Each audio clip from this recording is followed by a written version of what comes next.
چې د نبی کریم صلی الله علیه وسلم نبی آخر الزمان د پیدایش ورځې دي او ورونو عین هغه وخت حضرت آمنه چې د نبی علیه السلام مور بیبي ده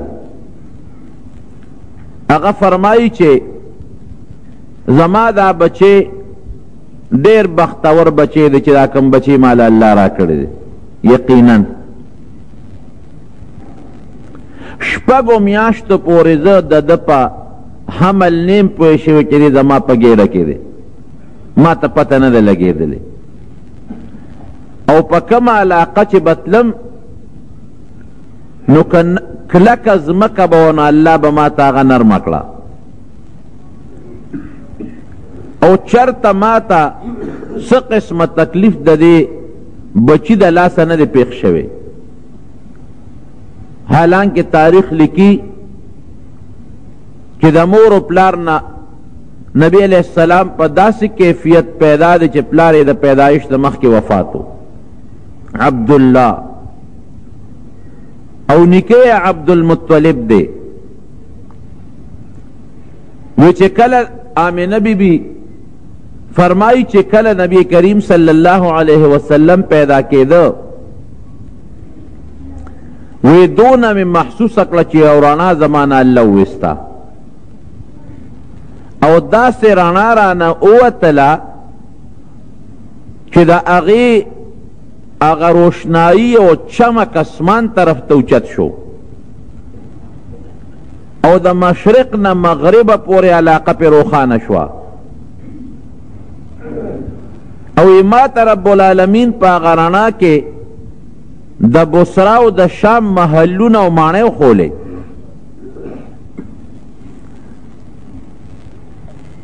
عبدالمطلب لیکي چې ما یو خوب ولیده د نبی علیہ السلام نیکه دی وی زه ودیم او زما د شان یو زنځیر اوچت شو د کړو د اوسپنې زنځیر بره توی اونه ترې جوړه شوه هغه اونه اسمان ته ورسېده او د هغې نه خاښونه خواره شو په هغه خاښونو کې میوه پیدا شوه وی خلک لګیا دي څوک میوه شوکی خوري او یې څوک کوشش کوي چې د دا اونه کټ کړي او د دې نه دا څانګې او خرامونه مات کړي حیران شوم چې زما د ملا نه دا اونه ووته او دومره خشته میوې دی او په دې دنیا خوره شوه څوک د میوې خورو څوک یې د کټ کولو کوشش کوي وی ما دا لاس اوچت که چې زه د دې اونې د میوې ته ځان ور ورسوم زه خو لاندې پروت یم او یو میوه تې مزېداره روشو کوم خو زما لاس ورته ونه رسېد او زه تې لاس مې ښکته را پرېوته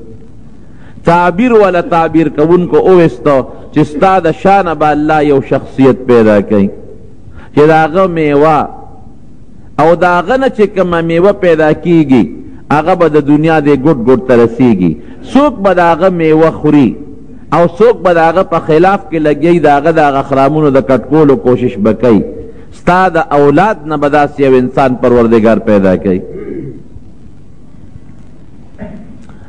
نبی کریم صلی الله علیه وسلم فرمایي چې زه د آدم علیه السلام نه واخله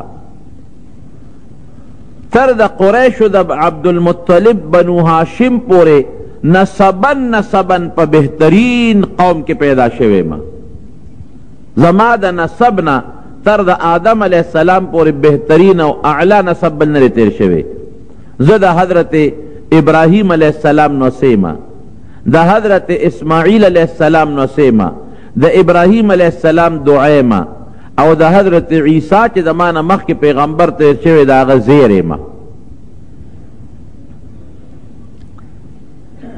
عبدالمطلب لیکي وی چې یو زمانه داسې وه چې په مکه مکرمه کې چې کوم قوم اوسېده جرهم هغې د اسماعیل علیه السلام په اولاد ظلمونه شروع کړل نو د اسماعیل علیه السلام اولاد یې د مکې نه بار وویسته سره دې نه چې اسماعیل علیه السلام هم د جرهم کې واده کړی بیا الله د اسماعیل علیه السلام اولاد یو وخت کې زورور کړل په مکه مکرمه حمله وکړه او جرهم قبیله ته وویسته بدماشانو نو چې جرهم قبیله ته کله استا نو د زمزم کوی هغوی ډک کړ او په بیت الله شریف کې چې کم د خلکو سره پراتو سپین پراتو خلکو به صدقې راوړې بیت الله کې به یې کېښودې هغه سره سپینه خزانه راواغېسته او د زمزم په دې کوي کې خښه کړه او خورې پې د پاسه واچولې او کوي یې بلکل هوار کړ چې چا ته پته مو نه لګي چې دلته کې یو کوي دی او د هغې قیمتي اوبه دي. وی زه په حتویم کې ودیمه د بیت الله شریف د ناوې سره خوا کې وی خوب مې ولید وی یو سړی ما ته وی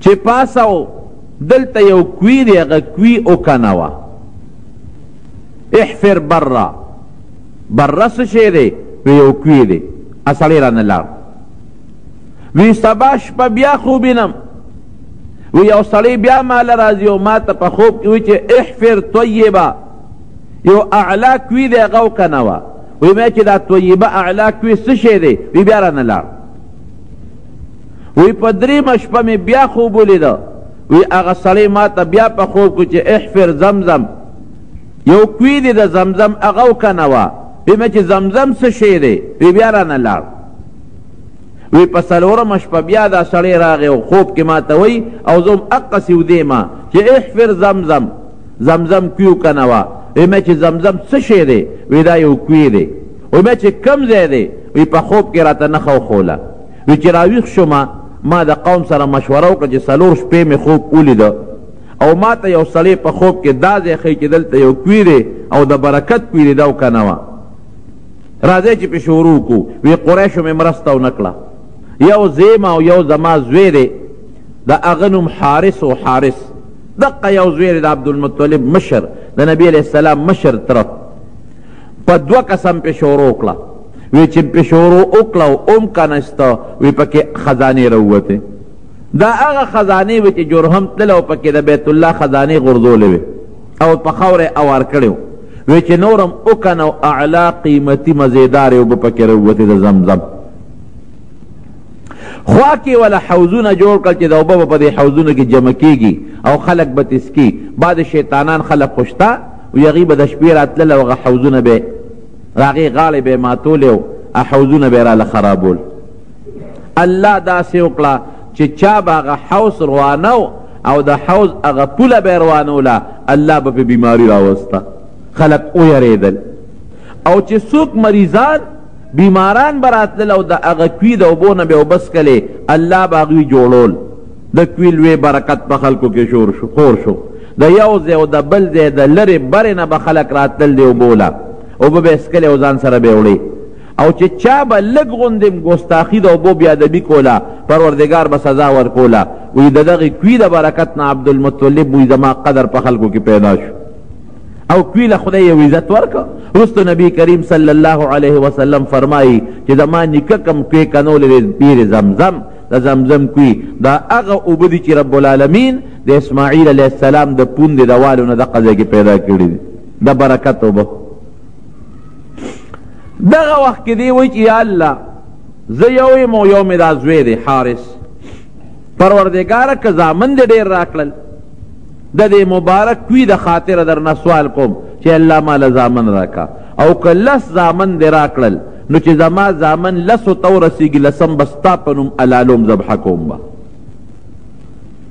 الله ولا هغه دعا قبوله کړه اوس هم علما وایي چې د زمزم اوبه څوک څکي ورته ګوري او دعا پې کوي یاره چې عقیدې برابري نو پروردګار یې دعا قبلوي 10 نو زوی چې پیدا شو هغه عبدالله دی د نبی کریم صلی الله علیه وسلم والد محترم بچی ما خو دقسې منښته کړې ده چې ما له الله 10 زامن راکړي هغه 10 به لالو نو تا لالومه د خدای په نوم دی لالو چې الالولو لی روان کو چاړۍ واغشته او رسۍ واغشته د عبدالله خویندې په جړا شوې بابا دا زمونږ ورور ولې لالی وی بچی ما منښته کړې ده وی داسې وکړه چې د ده په ځای 10 اوښانه لال که خو دې بچ که وی داسې به وکړو 10 اوښان یې راوستل عبدالله یو طرف ته کېنو او بل طرف ته 10 اوښان او قراندازي پې وکړه قراندازي د عبدالله په سر راوخته وی 10 نور زیاتوم 20 شو چې بیا قراندازي وکړه بیا د عبدالله په سر راوخته 10 اوښان بیا د عبدالله په سر راوخته اوښان یې 10 زیاتول هغه ماشومانو لونو ورته جړل چې ځکه د دې رورو د مور نه د نورو رونو میندې جدا وې، سلو ته اوښان ورسېدل چې سلو اوښان یو خوا کړل او د نبي علیه السلام والد محترم یې بل خوا که او پچې پې واله قراندازي وویسته د سلو اوښانو په سر راوخته. سل اوښان یې حلال کړل او د نبي علیه السلام والد محترم پروردګار بچ که. یو مقام کې نبی علیہ السلام ناست تشریف فرما دی، یو باندیسی راغی او نبی علیہ السلام ته وی یا ابن الذبیحین، اے د دوو حلال شو خلق وصیه. نبی علیہ السلام ډیر زیات خوشحاله شو او مخ یې رڼا وکړه او صحابه ته وی په دې خبره پوه شوې؟ وی نه د الله رسوله، وی ده خو ما ته ده و چې د دوو حلال شو کسانو وصیه، وی چې د دې واقع درته بیان کم. یو زما نیکه اسماعیل علیہ السلام دی، اغم د الله په نوم منښته شوی خو خدای بچ کو، د جنت نه الله ګډ راولېږه د هغه په ځای حلال شو. بل زما پلار عبدالله هغه نظر شوی او منښته شوی او سلو خان د هغه په سر کې حلال کړي شو، پروردګار هغه بچ کو. نو پلار مې عبدالله او نیکه مې اسماعیل دا دواړه ذبیحین دي، د دواړو د ذبح منښته شوې ده او په پخوانو کتابونو کې د نبی علیہ السلام لقب او د پیغمبر علیہ السلام کونیه او صفت دقه جوړ شوی دی چې د ده دوه نیکونه یعنی دوه پلاران پلار او نیکه دا به د ذبح په نوم باندې منښته شوي او بیا به پروردګار د ذبح نه بچ کوي. په دې به پیغمبر علیہ السلام مبارک فخر کو. هغې عبدالله له چې کله زلمی شو د واده انتظام کوي، د واده انتظام یې ولا په یو قبیله کې وکړه. حضرت آمنه بنت وهب چې د نبی علیہ السلام مور بیبي د محترمه د هغې سره د نکاح اراده ولا وکړه. عبدالله روان دی، د نکاح تقریب دی او عبدالمطلب خو د خپل قوم مشر دی، سردار دی. نو ډېر مشران یې راغوښتي دي چې نن زه د خپل زوی عبدالله نکاح تړم. چې دی روان دی نکاح له یو یهودنه ښځه په مکه مکرمه کې اوسېدله، هغه ورته دروازې نه راووته چې ده ته یې ښکته پورته کتل، د لاس یې کلک ونیوه. وی ستا څه نوم دی؟ وی زما عبدالله نوم دی. وی چېرته دی؟ وی زما نن نکاح د واده مې دی، هغه نکاح لزم واده لزم. وی داسې وکړه زه به درله پیسې درکم، اوښان به درکم او لږ مونږ راننوځه. د بدعملۍ مطالبه یې وکړله. عبدالله ورته وی چې سوال نه پیدا کیږي، دا ګناه به ګټم، د 5 منټو په خوشحالی پروردګار همیشه دپاره خفه کم، داسې چېرته کیږي؟ وی ګوره 100 اوښان به درکم. وی 100 نه که 1 لک اوښان هم راکې دا ګناه نه کوم. ته روان شو، لاړ نکاح وکړه. د عربو به دا دستورو په هغه زمانه کې چې کویدن به وشوه او د کویدن کې به نکاح وشوه، نو بیا به سړي د ښځې سره د پلار په کور باندې یو څو شپې تېرولې، دا د هغوی رواج و. دا هغه ورځې هلته د هغه سخر په کور باندې تېرې کړلې، کویدنه مو شوه، واده مو شو، نکاح مو شوه او بیا را روان دی په لاره. چې په لاره را روان دی هغه ښځه ورته بیا ولاړه ده. وی لږ ودرېږه. عبدالله ورته وی ګوره ما معاف که، ته خو 100 اوښان یادی چې لکونه اوښان هم راکې، نو د 5 منټو د ځان په خوشحالۍ پروردګار همیشه له نشم خفه کولی. وی نه نه اوس تله 1 اوښ هم نه در کو، ځان ته رې نږدې نه پرېږدم. هغه بیا وخت و دا بیا وخت دی. عبدالله حیران شو چې څو ورځې مخکې خو په دې تلم او تا ماته مینتونه کول او زاری دې راته کولې او اوښان دې راکول او اوس ما باندې ما نه نفرت کې او ما نه کرکه کې، دا ولې؟ وی چې کم وخته تلې ستا په تندي کې ما یو رڼا لیده، هغه رڼا تا نه آمنې ځان ته راښکلې ده، اوس بې رڼا روانې، زه اوس خپل کار کوه. جلال الدین سیوطي رحمت الله علیه هم لیکلی دي او مولانا ادریس کان دهلوي رحمت الله علیه په سیرت مصطفی کې هم لیکلی دي. دا د پخوانو کتابونو خلق که یهودیان سړي به او که یهودیانې ښځې به وې، خو چې چا به د خپلو کتابونو مطالعه کړې وه او کاهنان او نجومیان هغوی په دې حالاتو خبردار ورته پته وه چې داسې یو قصه کېدو والا ده. په کومه شپه چې نبی کریم صلی الله علیه وسلم کوم پیشمني دنیا ته راځي، بادشاهی د نوشیروان ده، مشهور نوشیروان عادل بادشاه، تاسو نوم اورېدلی دی او قصې مو اورېدلی دي. دی د فارس بادشاه او آتش پرستو، د اور عبادت به کو. دی یو خوب ولید او خوب یې داسې ولیده چې د عربو نه اسونه دي اوښان ورپسې دي او هغه اسونه او اوښانه د دجلې په دریاب را پورې وتل. او د فارس چې څومره علاقه د هغه زمانه کې فارس داسې و لکه نن سبا چې امریکا ده، او روم بله بادشاهي و هغه داسې و لکه روس چې دی مثلا یا چین چې دی، غټ غټ دوه بادشاهانې وې. وی دا اسونه اوښان د دجلې په دریاب را پورې وتل او د فارس په دې علاقه په دې کوڅو کې خواره شو او په کور کور کې ننوتل. دا خوب یې ولیده. تپوس کې د یو بل نوي صاحب د دې مونږ ته پته نه لګي. اخره کې د یو پخوانو کتابونو یو عالم هغه نه تپوس وکړو، ورته وی د دې خوب تعبیر وی ما ته معلوم دی، وی په عربو کې د آخر زمانې پیغمبر پیدا کېدو والا ان قریب.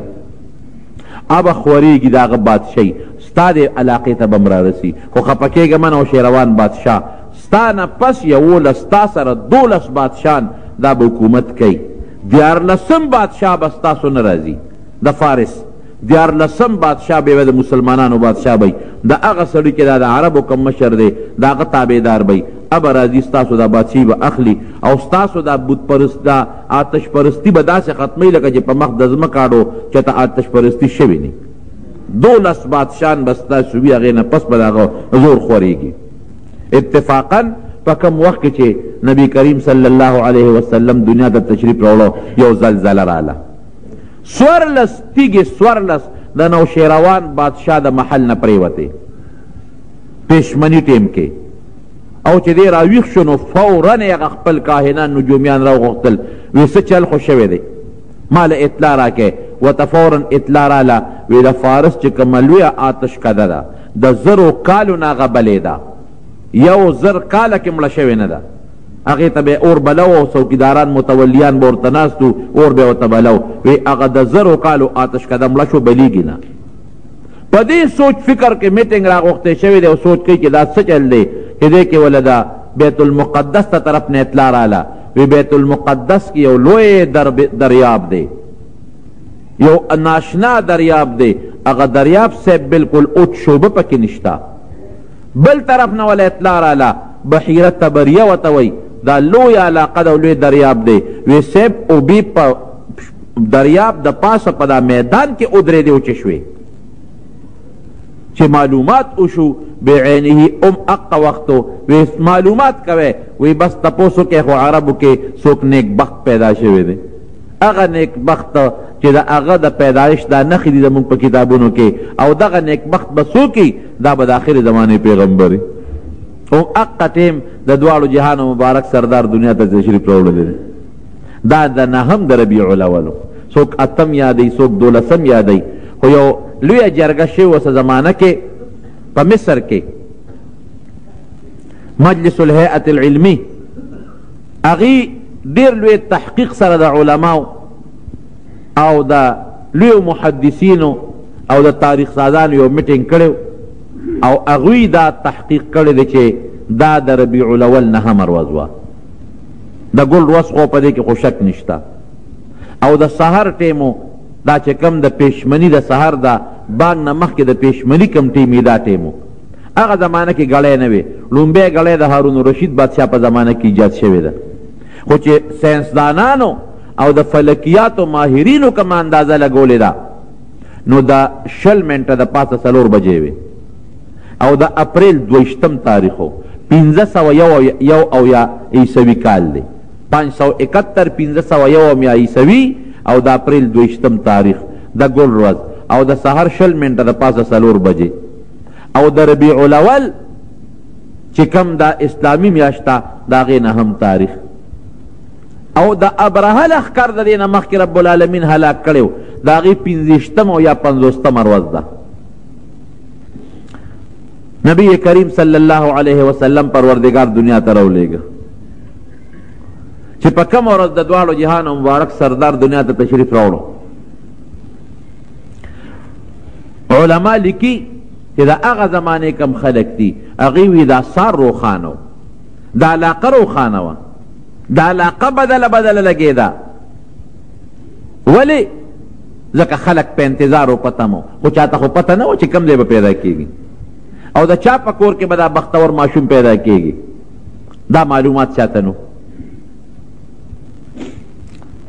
د پیدایش نه مخکې د اسمان دا ستوري نه دي دا به چودل دی به برېښنا کوله د یو پړق به یو خواته او بل پړق به بل خواته برېښناګانې به یې کولې او د نبی علیه السلام مبارک د ولادت نه مخکې الله فضا برابره کړه ورو ورو فضا برابرېدل شروع شو ولې شرک به ډېر زیات کېده د بیت الله نه بربند طوافونه به کېدل ډاکې به خلکو کولې خویندو سره او سکه میندو سره خلکو نکاحګانې کړې وې دومره بدعملۍ وې یو ډله جوړه شوه دا د حضور پاک د پیدایش نه مخکې هغې ډلې خپل منځ کې سره اتفاق وکړي چې دا ګمراهۍ ډېرې شوي دي په دې پابندي پکار د بیت الله نه خلک بربند تاویږي دا خبره نه او دا ډاکې بندو او دا غلاګانې بندو او دا د خویندو میندو سره چې کومې نکاحګانې دي دا ختمو دا یو ډله جوړه شوه او هغې ډلې دا کوشش وکړه چې دا فیصلې وکړو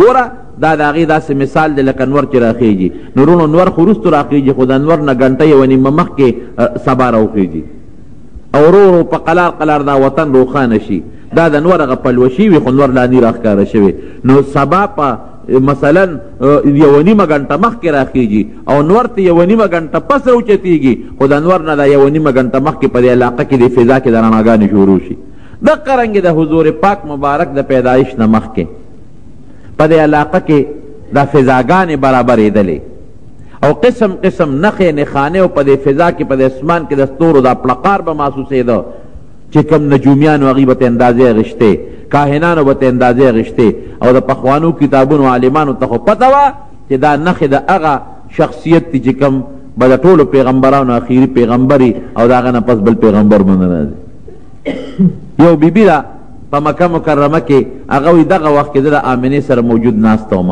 وایي قسم دی دا منظر ما په خپله ولید چې د اسمان ستوري راښکته شو وایي ما وایي چې زموږ د پاسه راغورځېږي خو خدای پاک دې موږ بچ کړو او چې نبی علیه السلام مبارک پیدا شو نو هغه ستوري واپس اسمان ته ورسېدل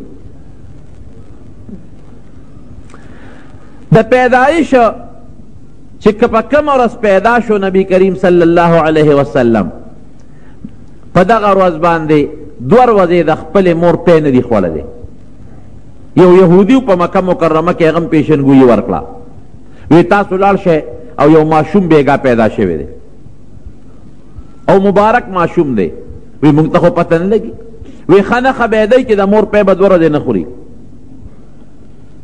او ځکه به نه خوري چې یو سرکشه شیطان او پیرې به راغلي هغه پیرې به وله په دې خوله ګوته ایږدي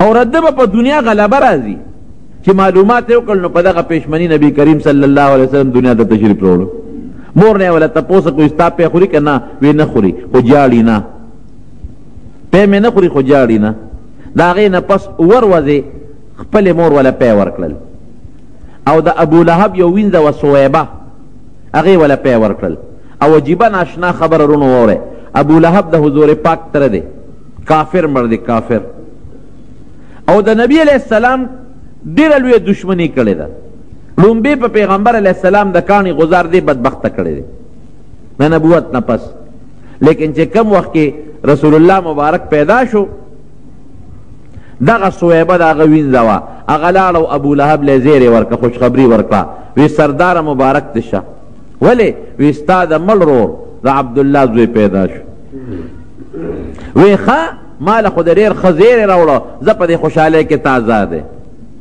هغه وینځه د پیغمبر علیه السلام مبارک د ولادت په خوشحالۍ کې ازاده کړه حضرت عباس دا خپل رور په خوب کې اینی ابولهب په جهنم کې تپوس ته کوي وی روره څه حال دی دی وی ډېر خطرناک حال مې دی په اور کې سوځېږمه د خپل رواره مخالفت مې کړی دی او په هغه مې ایمان نه دی راوړی ډېر بد حال مې دی په اور کې سوځېږم دا دوه صحابو دا خوب لیدلی دی خو یاره یو کار دی د دې رواره په پیدایش مې وینځه ازاده کړې وه سویبه نو په هغه ټیم چې ما ته اطلاع راله او ما وینځه ازاده کړه نو په جهنم کې هغه وخت الله زما په دې مټۍ ګوته کې لږ پی پیدا کوي او هغه روم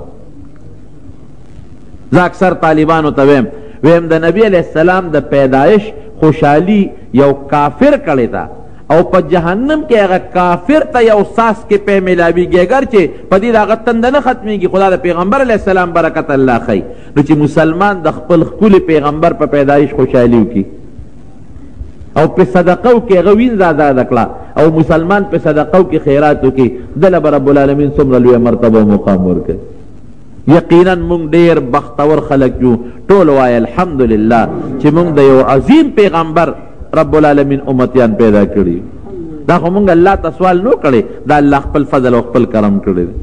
خو الله یې د هغه په تعلیماتو د هغه عقیده او د هغې ښکلې عمل او د هغې خشته اخلاق زمونږ او ستاسو نصیب وګرځولی کړي. وی په مالدارو کوڅو ګرځېدم که څوک ماشوم پالي چې دی ولو پالم ماله به پیسې راکړي. وی ماله چا ماشوم رانه که او زما چې کومې نورې ملګرې ښځې وې هر یوې ته یو ماشوم میلاو شو. وی اخره کې نبي علیه السلام ته چا غاړه نه ایښوده. ښځې به راتلې خو دی چا نه اخېسته. وی دی خو یتیم دی، پلار یې نشته، نو زمونږ به څوک څه خیال وساتي، مونږ له به څوک څه پیسې راکړي. د نورو خلقو ماشومان خلقو واغېشتل او وی ما ته ماشوم میلاو نه شنو ځکه زم غریب وم، سینه کې پی مې هم کم و. دماغه ماشوم بچي ته به خلکو کتل چې تا کې که پی وي د خپل بچی به دې سره وو. وی اخره کې بل څه وننو زه رالم او نبي کریم صلی الله علیه وسلم دا ماشوم مې اوچت کړ چې دا راکړه. زه څه خبر وم وی چې هغه مال رب العالمین څومره د برکت ماشوم وګرځو. وی قسم دی چې حضور پاک مې واغېسته او دې مې اوچت که او د خپلې سینې ته مې واچو. وی په هغه غریبۍ او بې خوراکۍ کې پروردګار زما سینه د پیونه ډکه کړه. او وی مې چې دا خو زما کمال نه دی، ما خو څه خوړلي نه دي، دا د ماشوم خپل برکت دی. او یو طرف به مې د خپل زوی له ایښودی او یو طرف مې نبي کریم صلی الله علیه وسلم ته خوشې کو چې یو به مې دا بچي خوري یو به مې دا بل بچي خوري. وی چاته به مې غلطي وشو انسان دې خطا کېږي نو ما به دا محمد صلی الله علیه وسلم وی دې به مې هغه بل تی ته واچو کوم چې د هغه خپل بچي مې وی قسم دې که هغه به یې خوړه. وی مې چې دا ماشوم خو ډېر انصافدار دی، دی خو هغه خپله سینه خوري او د هغه بل رور سینې له خولم نه وړي، د هغې نه پیم نه رالي. وی په کم څاروي چې مونږ د دې طرف نه تلو او ملګرو ته ما وی چې ګورې ما ته صبر کوئ زما څاروي د تلو نه دی. وی چې د هغې طرف نه پرې راسوره شوم وی څاروی مې د نورو نه مخکې روان دی. وی قافلې والا حیران دي. ما ته وی حلیمې دا هغه څاروی دی چې تا پې د طائف نه مکې ته سفر کړی مې چې همغه دی. وی هغه نشي کېدی، خو د هغې طرف نه د راتلو نو او اوس خو د ټولو نه مخکې روان دی. وی مې چې دا زما د څاروي کمال نه دی، دا ما له الله یو برکتي ماشوم راکړی دی، دا د هغه برکتي ماشوم کمال دی. وی قسم دی چې ما نبي علیه السلام کور ته بوته وی د ما په کور کې چې کم برکت راغی داسې ما په زندګۍ کې نه ولیدې. وی زمونږ په علاقه باندې قحط و. وی خلکو به ګډې چیلې اوښان سرولو له بوتلل، وی ماښام به نار راتلل او وی زما ګډې چیلې چې به سرن له لاړې نو وی ماښام به مړې راتلې او غولانځې به یې د پیو ډکې وې. نو وی خلکو به خپلو نوکرانو او بچو ته قهر او غصه کوله چې د حلیمې څاروي کوم ځای سري هلته څاروي سره وی، هغه ماړه راځي څاربه راځي او تاسو په دشتو بیابانونو کې سره وی ستاسو هغه وږي راځي. وی دا بل څه نو دا د ما د دې ماشوم بچي محمد صلی الله علیه وسلم برکت دی. عبدالمطلب چې نوم کېښود محمد د یو لوی عقیقې په 20 ورځ باندې وکړله 20 ورځ او د مکې چې کوم اشراف وو د قریشو دی راجمع کړل. وی نن ماشوم دی یتیم ماشوم دی ځکه د پلار مخکې مړ دی نوم ولې ایږدم. وی څه نوم ولې ایږدې؟ وی محمد نوم ولې ایږدم صلی الله علیه وسلم. محمد ستایلی شوي ته وی په ښکلو صفتونو ستایلی شوي. چا ویره دا نوم خو ناشنا نوم دی، ستا په نیکونو کې دا نوم شته؟ وی په نیکونو کې مې نشته خو دا نوم مې خوښ دی دا ولې ایږدم. ولې ما یو خوب لیدلی دی، هغه د اونې خوب یې خلکو ته وویې. معلومیږي دا چې زما دا بچی دا به د دنیا په ګوټ ګوټ کې په خپلو صفتونو ستایلی کېږي. او مور ولا احمد نوم کېښوده. احمد معنا څه؟ د الله صفت کوونکی، چې به د الله صفتونه کوي همیشه. نو دا نبي علیه السلام فرمایي انا محمد صلی الله علیه وسلم، زه محمد یم وانا احمد او زه احمد یم. نیکه راله یو نوم ایښودلی، مور راله نو بل نوم ایښودلی او څه نور نومونو باندې الله په قرآن شریف کې یاد کړی دی. ډېر نومونه دي مزیدار او ښایسته د نبي کریم صلی الله علیه وسلم. بی بی حلیمې کره د طائف په علاقه کې بنو سعد خاندان هلته کې نبي علیه السلام ماشوم لوی شو. وی یو ځل زمونږ په علاقه کې میله وه. وی نبی علیه السلام مبارک بذات سره بوته هغه میلې له. وی دا خپل بچي مې وی او جادوگر لګیا دی په هغه میله کې خپل جادو کوي او خلک ګیر چاپېره ولاړ دي. بی بی حلیمه وی زم ولاړ یم. وی نه کنه دا هغه جادوګر نبی علیہ السلام مبارک ته مخه شوه. دی خو ماشوم دی پوټې دی لاله 2 کالو هم نه دی. وی چې مخه شوه وی راغی نیغ نیغ ورته ګوري. وی چغه یې کړه چې دا ماشوم مړ کړې او که دا مړ نه که نو ستاسو د دین د تبې ذریعه به ګرځي. وی مې چې رخصه خدای دې مخمیرات کا بیخ دی وځه زما بچې په خلکو وجنې. وی او یارېدم. وی نبی علیہ السلام مې غېږ کې واچوه کور ته مې ورسو. یو ځل ګډې چیلې زما بچو سرولې او نبی علیہ السلام مبارک یې ځان سره بوتلی و. وی دې کې مې هغه بچي رالل. وی ما ته وی چې راشه مورې زمونږ قریشي رور خو چا مړ کړ. وی په هیبت شوم. وی مې چې کوم ځای کې وی دغه ځای 2 سړي رالل او زمونږ نه یې ونیوه او چاړۍ ورپسې راویسته او سینه یې وله وشلوله. وی بس حیرانه شوم. وی منډه منډه چې ځان مې ور ورسو. وی پیغمبر علیه السلام مبارک شین ګوشین ولاړ دی اوس ماشوم هېڅوک هم نشته. وی راوا مې غېږته او د خپلې سینې پورې مې پیوست کړ او کور ته مې راوړه او مې ترې تپوس وکړ بچې څه چل شوی دی. وی ما ته موره به ما ته خو پته نه لګي خو یو 2 کسان رالل. یو کس ونیومه بل ته وایي دا غالک دی. یا بل ورته وایي چې ګورې ښه معلومات یې وکړه. وی نه ما ته پته ده چې دا د دې ټولو خلکو سردار دی. وی ما له تسلي راکړه چې بچې خفه کېږه مه او وی دې کې چاړه راویسته او زما سینه وشلوله. وی مورې زه په سینه خوږ نه یم پېښ شوې او وی زما ردې دی نه څه غوښه راویسته زړه او هغه زړه پورې داسې پوټې غوندې یو داغ یو ټوټه وه هغه یې ترې وغورځوله. وی هغه یو ملګری بل ته وایي چې دا د انسان په وجود کې د شیطان ځای وي ښه دا ترې لر کوو او بیا اوبه راوړې په هغه اوبو یې زما هغه زړه ووینځه او بیا په هغه خپل ځای کې کېښوده او مور یې به کاسه کې ورسره ایمان ووی چې ما ته ما اورېدل چې دا ایمان او علم دی. وی هغه یې زما په دېړه په دې رګونو کې ور واچو او بیا پې لاس راښ که واپس ټیک شو چې ویې کتل نه د ستن د ټک نښه شته نه د داغ نښه شته. بس وی پې ویارېدم. وی ما وی چېره دا خو ډېر بختور ماشوم دی هسې نه چېرته نقصان او څه تکلیف ورته ونه رسي. په منډه باندې واپس راورسو خپلې مور بیبي له مکې مکرمې ته یې راورسو. چې مکې مکرمې ته یې راورسو دغه زمانه کې په مکه مکرمه کې وبا خوره شوې وه. وبا وه. وی مې چې دا ماشوم مې راوسته او بس دا زه نور دې نشم ساتلی او ده کې خو داسې نښې دي چې زه پې یېرېږم څوک یې راله مړ نه کړي. مکه مکرمه کې وبا وه او بیماري خواره شوې وه. وی مور یې ما ته وی چې داسې وکړه چې هسې نه دا ماشوم رانه خراب نه شي او دې ځان سره واپس یوسه. وی ما ځان سره نبي علیه السلام مبارک واپس راوسته. بی بی حلیمه د نبي علیه السلام رضاعي مور وه او پیغمبر علیه السلام مبارک به ردی بی بی دونه خیال ساته.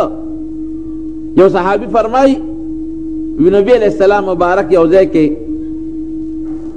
دا شریف فرما دی وی دی کې یو بوډۍ ښځه راله. وی چې څنګه راله نو نبي علیه السلام مبارک ورته پاڅېده او په څادر باندې کېنوله او چې خبرې ورسره کولې نو مور به یې ورته وي موره به یې ورته وي. وی زه داسې شومه وی مې چې دا بوډۍ ښځه عجیبه ښځه ده ګوره د پیغمبر علیه السلام په ځای کېناسته او د نبي علیه السلام په څادر دا کېناسته دا لا څنګه ښځه ده. وی چې وروسته مې معلومات وکړه او تپوس مې وکړل نو وی دا هغه ښځه وی چې راته وایي چې دا هغه ښځه ده چې حضور پاک مبارک له پی ورکړي. څنګه چې سړی د خپلې مور خیال ساتي دارنګې د رضاعي مور خیال به هم ساتي. څنګه د خپلې مور د اولاد سره د انسان نکاح منه ده دقه رنګې د رضاعي مور د بچو سره او د لونو سره هم د انسان نکاح حرامه ده. په داسې نظر به رضاعي مور ته انسان ګوري لکه د خپلې مور په نظر. نو هغه د ماشوموالي ژوند نبی کریم صلی الله علیه وسلم په طائف کې تیر که د بی بی حلیمې په کور کې او ما خو تاسو ته وایي چې پلار د وفات نه مخکې د پیدایش نه مخکې وفات شوی دا 13 کالو په عمر کې په مدینه شریفه کې پلار یې تللی و د تجارت په سفر باندې او بیا واپس راته نو په مدینه شریفه کې بیمار شو، په مدینه شریفه کې وفات شو، ملته دفنم شو. او مور بی بی مدینه منوره ته تللی وه، وی لاړ به شم او د خپل خاوند د قبر زیارت به وکړم. نبی علیہ السلام مبارک ورسره ماشوم و، هغه یې ځان سره واغېست او مدینې شریفې ته لاړل. پیغمبر علیہ السلام مبارک چې کله هجرت وکړ نو صحابو ته به وی ډېر مې نه دي یاد، خو لږ لږ مې یاد دي چې د مور سره ماشوم د علاقې ته راغلی وم. یو څو نومونه به یې اخېستل، وی فلانکې او فلانکې سړي و، وی هغې سره به مې لوبې کولې. او دلته یو نهر یو حوض و، وی هغې کې به مې لمبل. داسې لږې لږې هغه خبرې زړې ورته یادې وې. واپس بیا راته د خپلې مور سره او ابوا راځي د بدر سره خوا کې زه ورته تلې ما لیدې د ابوا. په ابوا مقام کې د بدر نه داسې لږ غوندې مزل ورته شته، یو څو کیلومیټره د مکې مکرمې روډ نه دی، بل یو روډ دی. نو ابوا کې مور بی بیا بیماره شوه او هلته کې وفات هم شوه. او په ابوا کې ښه هم د دفن هم د یو غونډی ده د غر په سر باندې، مې قبر لیدلی زه وله ورغلیم. د قبر په سر باندې یو غونډی ده، په هغه غونډی کې دفن د نبي علیه السلام مور بی بی.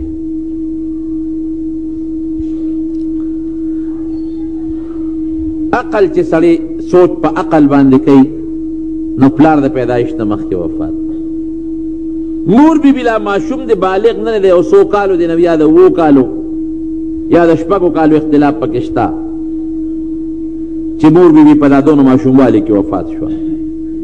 تربیت چاته پاتې شو؟ عبدالمطلب ته. او د عبدالمطلب خپل د دنیا نور زامن دی او بلان وصیه دي. عقل وی چې داسې غوندې ماشوم چې مور او پلار یې نه او دی لویږي نو دی به سم نه لویږي. داسې ماشوم چې دې زمانه کې د مور او پلار نه یتیم پاتې شي نو هغه به اوپر لویږي. داسې ده که نه ده چې پلار ته مخکې مړي او مور یې په ماشوموالي کې مړه شي، خلک هم توجه نه ورکوي. زمونږ په دې دور کې چې داسې ماشوم یې هغه نه اکثر لوپر جوړ شي عقل په بنیاد. لیکن الله ښیي چې دغسې ماشوم چې پلار به د پیدایش نه مخکې وفاتي، مور به ماشوموالي کې وفاتي، د هغه نه زه یو داسې شخصیت جوړوم چې په مخ د ځمکه نه مخکې او نه وروسته به داسې شخصیت ته پیدا شي. د لوپرانو اصلاح به کوي، د بدعملو اصلاح به کوي او د ټولو پیغمبرانو د رسولانو سردار به. نبی کریم صلی الله علیه وسلم فرمایي وی چې تر څو زه جنت ته نیم داخل شوی تر هغې پورې به بل څوک جنت ته نه ننوځي، او تر څو چې زما امت جنت ته نه داخل شوی تر هغې پورې به بل مخلوق جنت ته نه داخلیږي. خو فخر او کبر نه کوم وی الو انا اول من يدخل الجنه وانا اول من يقرع باب الجنه. اول د جنت دروازه به زه ټکوم، نو چې زه ور داخل شمه ما ته به فرشته آواز راکوي څوک یې؟ زه به خپل نوم واخلم، وی بېکا عمر تو ستا متعلق ما ته حکم شوی دی چې دې دروازه وټکي، دروازه کولاو که دې نه مخکې به چاته نه کولاوې. څومره لوی شخصیت ته الله جوړ دی. سړی حیران شي چې یا الله ستا ډېر لوی قدرت دی، پروردګاره ستا ډېر لوی طاقت دی. هغه کارونه کوي چې د انسان په عقل او په دماغ او په سوچ کې هم نه تېرېږي. نو نبی کریم صلی الله علیه وسلم مبارک په دغه میاشت کې د ربیع الاول په دې میاشت کې دنیا ته تشریف راوړلی دی. په دې نسبت ما درته ووایي چې څه لازمه نه ده چې سړی د خاص په دې میاشت کې د هغې د سیرت تقریر کوي، خو نه دا یو نسبت دی. اوس هم چې د چا پلار وفات شي او کال پورې چې خلک وایي هغه خپل پلار به رایاد کړو، کلیزې به یې وکړو، هر وخت خیرات کېږي، څه تخصیص نشته په یو خاص ورځ پورې، خو نه دی یو نسبت نسبت. دغه رنګې د دې میاشت یو سره د نبي علیه السلام مبارک یو نسبت دی. ګوره پیدایش په دې میاشت کې، وفات په دې میاشت کې، هجرت په دې میاشت کې مدینې منورې ته. په دې وجه علما کرام دا میاشت مبارکه میاشت حسابوي او د عزت میاشت حسابوي. او زما ذهن کې یو خبره تېرېږي، هغه دا چې ګوره 9 ربیع الاول او 12 تقریبا رو رو خور دي، نږدې دي یو بل سره که څوک خو لا وایي چې په 12 ربیع الاول وفات هم شوی دی او پیدایش هم شوی دی. دی کې د الله څه حکمت دی. زما زړه کې یو خبره تېرېږي دا چې خلک دې ته ګوري چې دا خو د وفات میاشت ده، نو خامخا زړه کې به غم او سودا پیدا کېږي. نو هلته ورسره تاریخ د پیدایش هم دی چې هغه غم یې ختم شي ولا خوشحالۍ سوچ ذهن ته راولي چې په زړه کې لږ سکون او خوشحالي به راشي. که د وفات ورځم ده او د وفات میاشتم ده، نو مسلمان چې ذهن ته دا راولي نو خامخا غمجن کېږي. هغه وخوا چې وګوري د پیدایش میاشتم ده، دنیا ته یو نورم راغلی دی، دنیا ته یو رڼام راغلی ده، نو د حضور پاک مبارک په هغه پیدایش او د هغې په دنیا په راتلو هغه د وفات هغه غم به بل طرف ته شي، هغه ختم شي او د پیدایش هغه خوشحالي به راشي. د دې وجې نه عوام او زموږ علما ترغیب هم ورکوي عوام په دې میاشت کې صدقې او خیراتونه کوي. نورونو ګورې دیني مسله دا ده چې د خیرات تخصیص د میاشت پورې نشته. خیرات چې ته هر وخت کې او ثواب یې نبي علیه السلام مبارک ته بخې، الله او پې ثواب او اجر درکوي. دا به نه وی چې دې میاشت کې ثواب شته او په بله میاشته کې نشته، خو د پیغمبر علیه السلام مبارک د پیدایش او د وفات په نسبت دې میاشت کې خلک بیا خیرات کوي او صدقه کوي او اوکې صدقې او خیراتونه د نبي علیه السلام مبارک په موږ ډېر لوی حق دی. ګورئ که هغې دنیا ته تشریف نه وی راوړی نو موږ به څه کوله؟ زمونږ په د علاقه د بوتانو دور تېر شوی دی، کومه غونډی چې لټې نو پکې بوتان راخېږي، نو موږ به د بوتانو عبادت کوو، موږ به بوتانو ته سجدې کولې، بت پرست به بت پرست.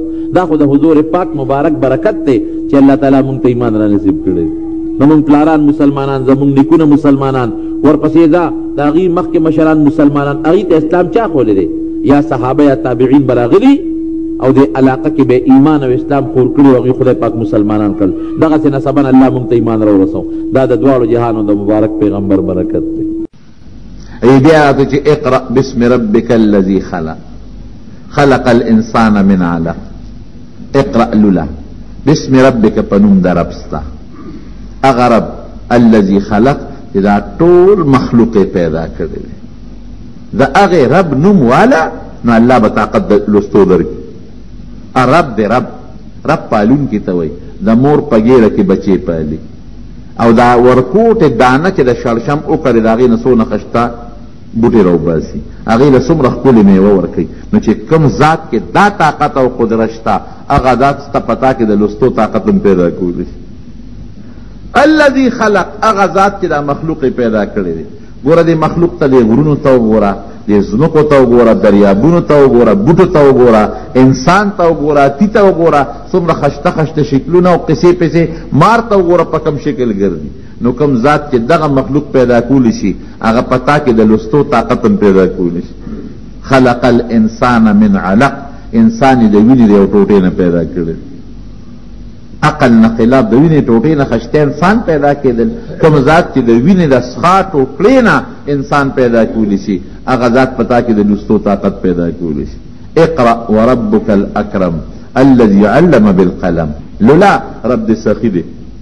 بعضې وخت کې استاد شاګرد کې طاقت وي زده کولو، خو استاد بعضې مسلې پټۍ نه بیانوي. نه استاد دې رب دی ګورې، او اکرم ډېر سخي دی، نه بس پټۍ نه درته رالیږي به.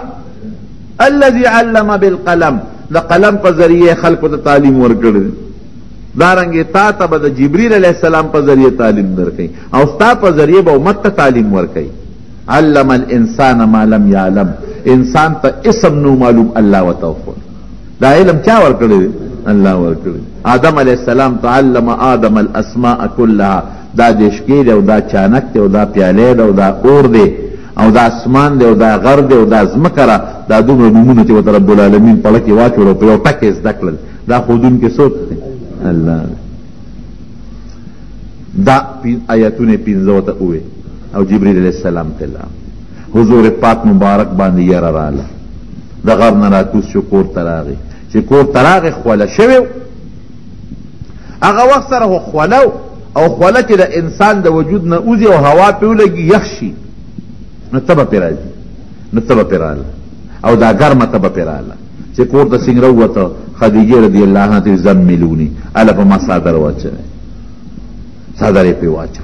چې څادر یې پې واچو نو خدیجې رضی الله عنها ته الوی وی لقد خشیت علی نفسی، خدیجې زه خو په ځان ویرېدم. هغه وخت سره هیبت را باندې راغی، دومره یره را باندې راله هیبت، ځکه زه یم یوازې و، ناشنا خلک مې ولیدل، اپریشن مو شو، زورونه یې راله راکړل او زه خو یریدم. او دارنګې دا فرشته خدا خو به بیا راځي که داسې ارضن ما له زور راکوي، دا به څه کېږي؟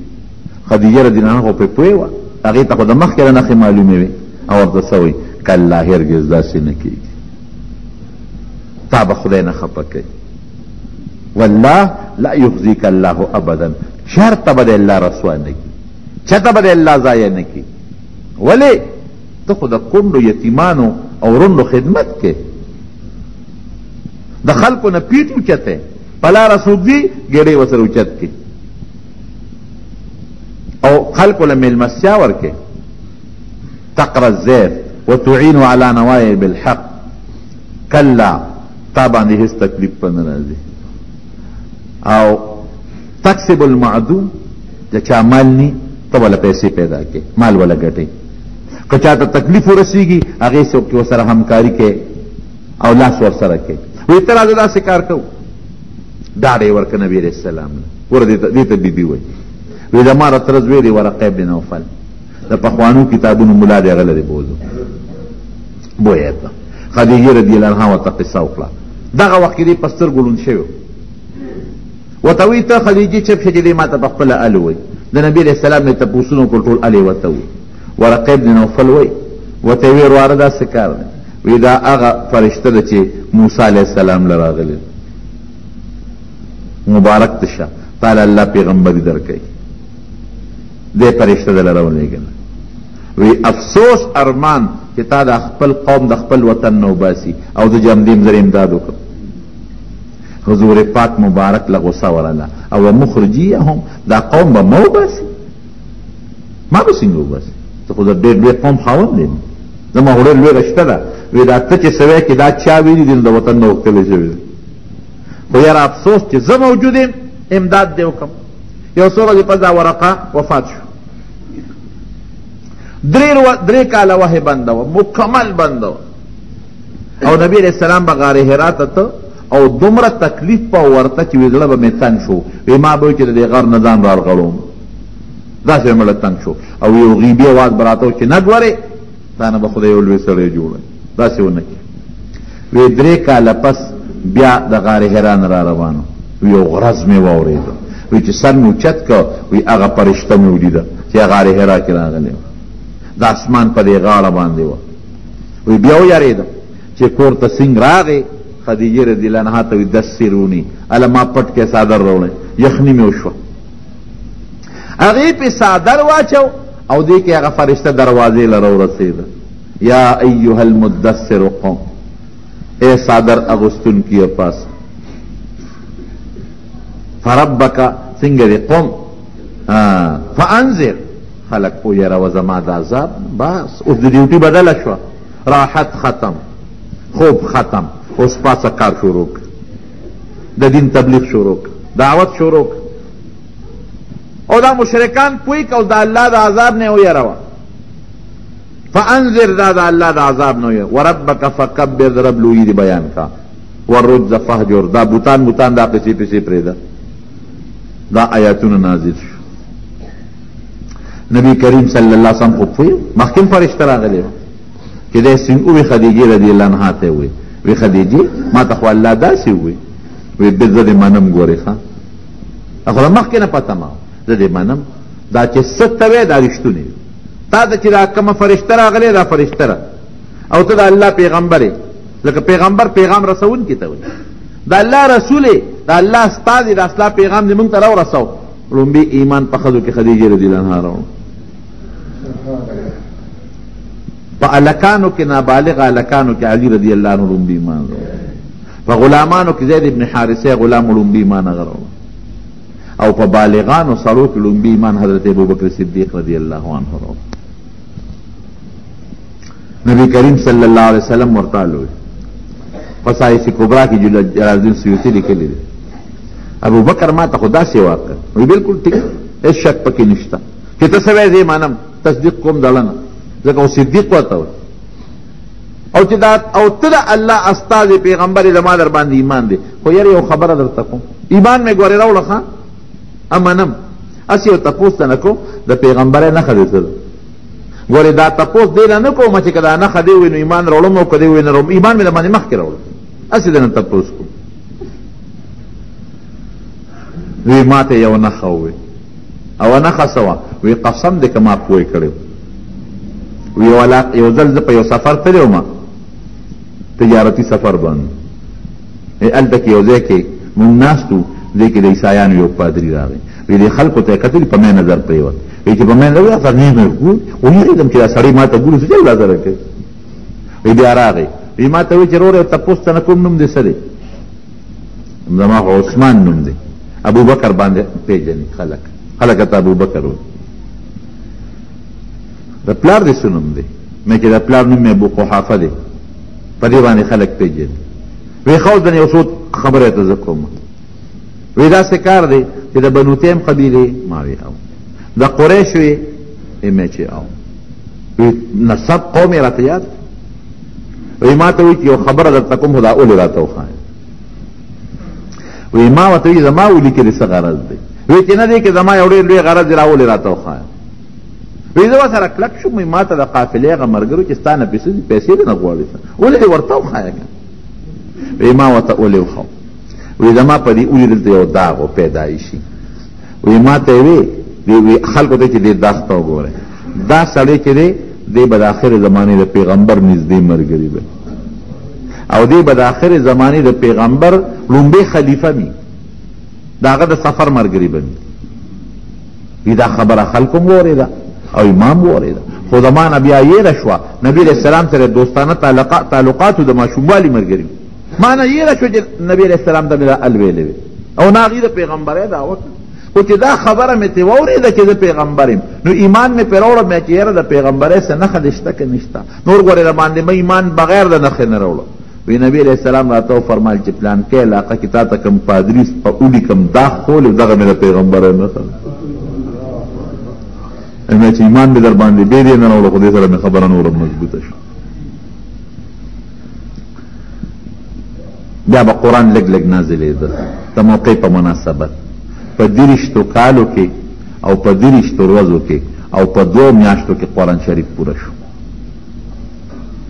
14 کاله د پیغمبر علیه السلام مبارک د نبوت په مکه مکرمه کې او 10 کاله د پیغمبرۍ په مدینه منوره کې تیر کړل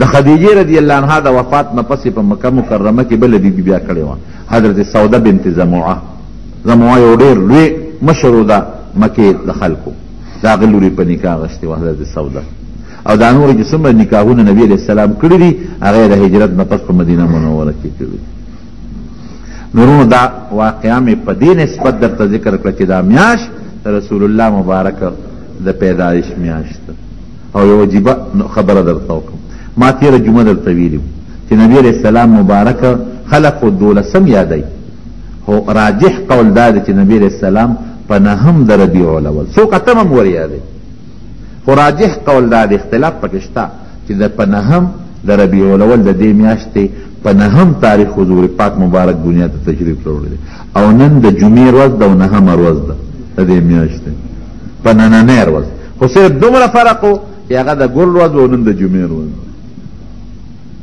مونږ به څه کوو یوازې دا نه ټیک ته چې د حضور پاک څوک تاریخ بیاني په دې کې هم ثواب د عبادت دی د هغه څوک شان بیاني دې کې هم ثواب دی که څوک یې اوري په دې کې هم ثواب دی د هغوی د حالاتو نه ځان خبروي دا هم دین دی چې د خپل پیغمبر د حالاتو نه ځان خبر کړي خو اصل غرض رونو دا دی چې موږ د حضور پاک تابعداري وکړو د هغوی په شان عقیده کې د هغوی کوم عقیده او په کوم دین الله دنیا ته رالیږلی دی هغه دین مونږ خپل کړو هغسې عقیده هغسې عمل هغسې اخلاق هغسې خوی هغسې شکل هغسې جامه او هغسې صفات مونږ په ځان کې پیدا کړو الله دې راکې پیدا کړي ځکه د قیامت پر ورځ به مونږ د نبي علیه السلام مبارک سره دا زمونږ دعوه ده چې مونږ به هغې سره ولاړ یو داسې ده که نه ده او دا د الله نه غواړو هم چې خدای د قیامت په دغه لویه ورځ مونږ د نبي علیه السلام نه جدا مه کړي او خدای د هغې د جنډې لاندې مو درونه کړي او د هغې د مبارک لاس د حوضر کوثر اوبه م نصیب کړي نو ګورې رونو بعضې خلک به داسي حدیث د بخاري شریف حدیث دی چې یو قوم به نبی علیہ السلام وی زه به حوض کوثر باندې اوبه تقسیمو او هغه قوم به راځي ما له به اوبو له راځي وی فرشتې به یې ونیسي جهنم ته به یې روان کړي وی زه به یې ملګري مې دي وصحابي د بخاري حدیث دی دا خو زما ملګري دي کوم خو یې بوځې وی هغې به راته وایي چې تا ته پته نه لګي چې ستا د وفات نه پسې څه کړي دي دین بدل کړي. دا بعضې کچه خلک مسلمانان شو خو چې نبي علیه السلام وفات سره واپس مرتد شو. چا زکات په انکار وکړه زکات به یې نه ورکو. دا هغه خلک یې دین بدل کړي جهنم ته به یې وغورځوي. اسې نه خدای دې نه کړي.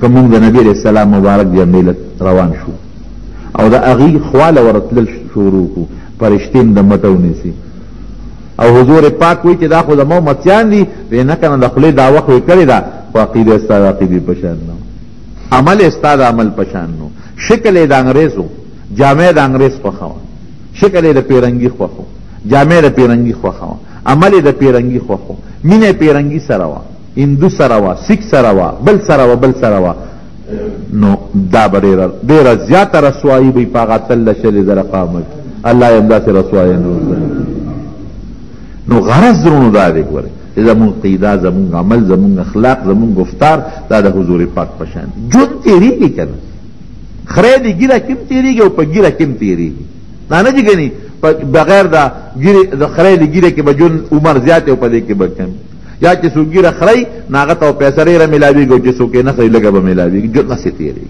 نو موږ ولې د پیغمبر دا سنت وخورئ بغیر د مانځه نه هم ستا د ژوند سفر روان دی چې مونځ کې هم د سفر روان دی خو په دې مانځه به د خپل رب خوشحاله شي که که ته کنځل کې او ته غیبت کې او ته چغلي کې او ته حسد ساتې هم د ژوند تېرېږي یو ورځ دې په ژوند نه زیاتېږي او که دا دې پرېښودل او ذکر دې شروع کړه الله دې یاد کړه او درود شریف دې شروع کړه نو ژوند به دې ښایسته شي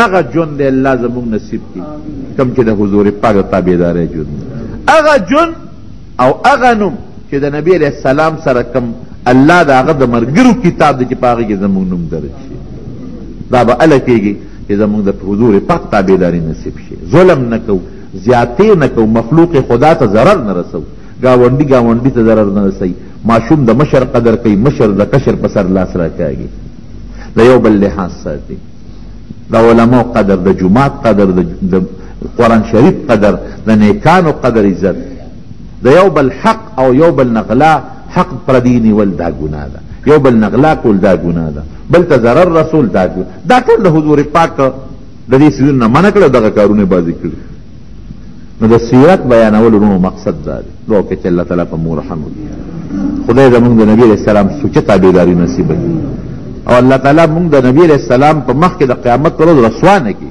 خدای رسوایه نه مو ساتي یا الله د هغې د مبارکې جنډې لاندې جنت ته بوتلي او د هغې د مبارک لاس د حوض کوثر اوبه نصیب کړي او خدای د شیطان د تابعدارۍ نه مو ساتي الله د شیطان د خواهشاتو نه مو ساتي خدای زموږ سوچه دین نصیب کړي زړه کې هم د خپل ذات او د خپل حبیب مینه واچوي خدای د شیطان د مینې نه مو ساتي خدای موږ له فراخه دنیا راکړي خو خدای دنیا هم د آخرت د ګټې ذریعه وګرځوي خدای په دنیا موږ د دین نه غافل مه کړي الله چې موږ څومره ګناهونه کړي دي که د سوچ ګناه ده که د لاس ګناه ده که د خپې ګناه ده که د مال ګناه ده خدای موږ ته دې معافي نصیبه کړي زموږ توبه ده موږ ته معافي نصیبه کړي اخر وخت په خپل دا کلمه نصیب کړي لا اله الا الله نکریدي مکریدي لګول ولا ګناه دي ښه که سړی مړ شو چې په کم حال مړ دی هغه حالت وي که ښځه مړه شوه د مرګ نه پس نکریدي پورې کول د ښځې دپاره دا ګناه ده سر ګومنځول هم ولا ګناه ده که د مونځ نیت په پښتو پلې ده وي چې انی وجهت وجهې للذي نه دا نیت نه دی دا خو صرف الله ته متوجه کېدل دي نیت که په ژبه وی ام وایه او کله کې دې راوست دا نیت دی هلکې یو سړی ده ووایي چې د مازدیګر 4 رکاته دي او خاص د الله د رضا دپاره فرض دی هلکې دې وایي په خولې دې اړونه وي هم کار کېږي او دا د خولې نیت زموږ د مشران نبي علیه السلام د خولې نیت نه دی کړی پله کې به نیت خو زموږ د علما د خولې دا نیت ځکه ښیي چې زموږ خو هغسې توجه نه برابرېږي که نه نو د خولې دې نیت سره د انسان پوره توجه برابر شي پوره بانګ ماشوم چې پیدا شي په خیق وخت کې پوره بانګ او په ګس وخت کې پوره اقامت چې څنګه د مانځله موږ بانګ او اقامت کوو حي علی الصلاة حي علی الفلاح دا پکې باقاعده الصلاة خیر من النوم پکې نشته نور پوره بانګ دا بل ملګري وایي چې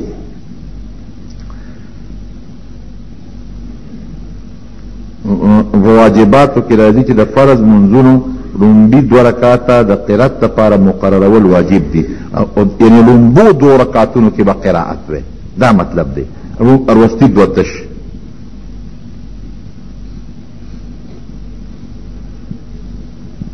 دا خبره چا غلطه کړې د نبی علیہ السلام مبارک. نبی علیہ السلام مبارک په قبر کې یو مضبوط کامل حیات او ژوند دی. مرګ خوشته، مرګ خو راغلی د دنیا. وما محمد الا رسول قد خلت من قبله الرسل افان مات او قتل انقلبتم. مرګ خو نه خو انکار نه کوي. مرګ څه ته وایي؟ مرګ دې ته وایي چې د انسان نه روح لاړ شي، د دنیا چې دا کم روح دی اخو موږ منو، لیکن په قبر کې نبی علیہ السلام له الله تعالی بل یو ژوند ورکړی دی. هغه روح واپس نبی علیہ السلام ته راغلی دی او د دنیا د ژوند نه بهترین ژوند دی، کامل ژوند. چې څوک په سلام اچي هغه سلام اوري. دا د اهل سنت والجماعت عقیده ده. څلورو امامانو د مذهب څلور امامان په دې متفق دي، لیکن د علماو سره اختلاف نشته، نو دې کې اختلاف کول نه دي پکار. نبی علیہ السلام فرمایي صحابه ورته وی موږ به تا سلام ووایو. وی ته زما سلام زموږ سلام اوري؟ حدیث کې راځي. وی او وی صاحب ته خو به خورې شوې. وی ان الله حرم على الارض ان تاكل اجساد الانبیاء. وی الله په ځمکه دا حرام کړی چې د پیغمبر وجود بخوري، ځمکه د پیغمبر وجود نه خوري. ګرانو محترمو اوریدونکو، د شیخ الحدیث مولانا محمد ادریس صاحب په دې 332 نمبر کیسټ کې تاسو د حضور علیہ الصلوۃ والسلام د بچپن حالات اوریدل. دا به تاسو ته پېښور ښار کې بیرون کچرے گیټ اشرف روډ سره فقیر خان ناصر خان کیسټ هاوس کې د ناصر خان او حیدر خان سره ملاویږي. د دین علاوه د شیخ الحدیث مولانا محمد ادریس صاحب د هر جمعې تقریبا هم تاسو ته د دې دکان نه ترلاسه کېدی شي. د نبی نو چې دین کله مکمل شو بیا خو د وحی ضرورت ختم شو، د پیغمبر ضرورت په دنیا کې ختم شو. ځکه پیغمبر راضي دی لا چې هغه خلکو ته دین وښیي، خلکو ته شریعت وښیي. نو چې الله په دې آیت کې اعلان وکړ چې ستاسو دین کامل شو، مکمل شو، د وحی ضرورت ختم شو، د پیغمبر د راتلو مقصد ختم شو، نو نبی علیہ السلام فوراً پوه شو چې بس دا خو زما وفات ته اشاره ده. نو اقا حج کې اعلان وکړ خذو عنی مناسککم، ما نه ګورې د حج چل زده کې، د حج چې څومره طریقې دي په هغې رانه ځان پوه کې. لعلی لا احج بعد عامی هذا، ممکن ده چې دا زما اخیری حج او د دې نه پس بل حج ونه کړی شم.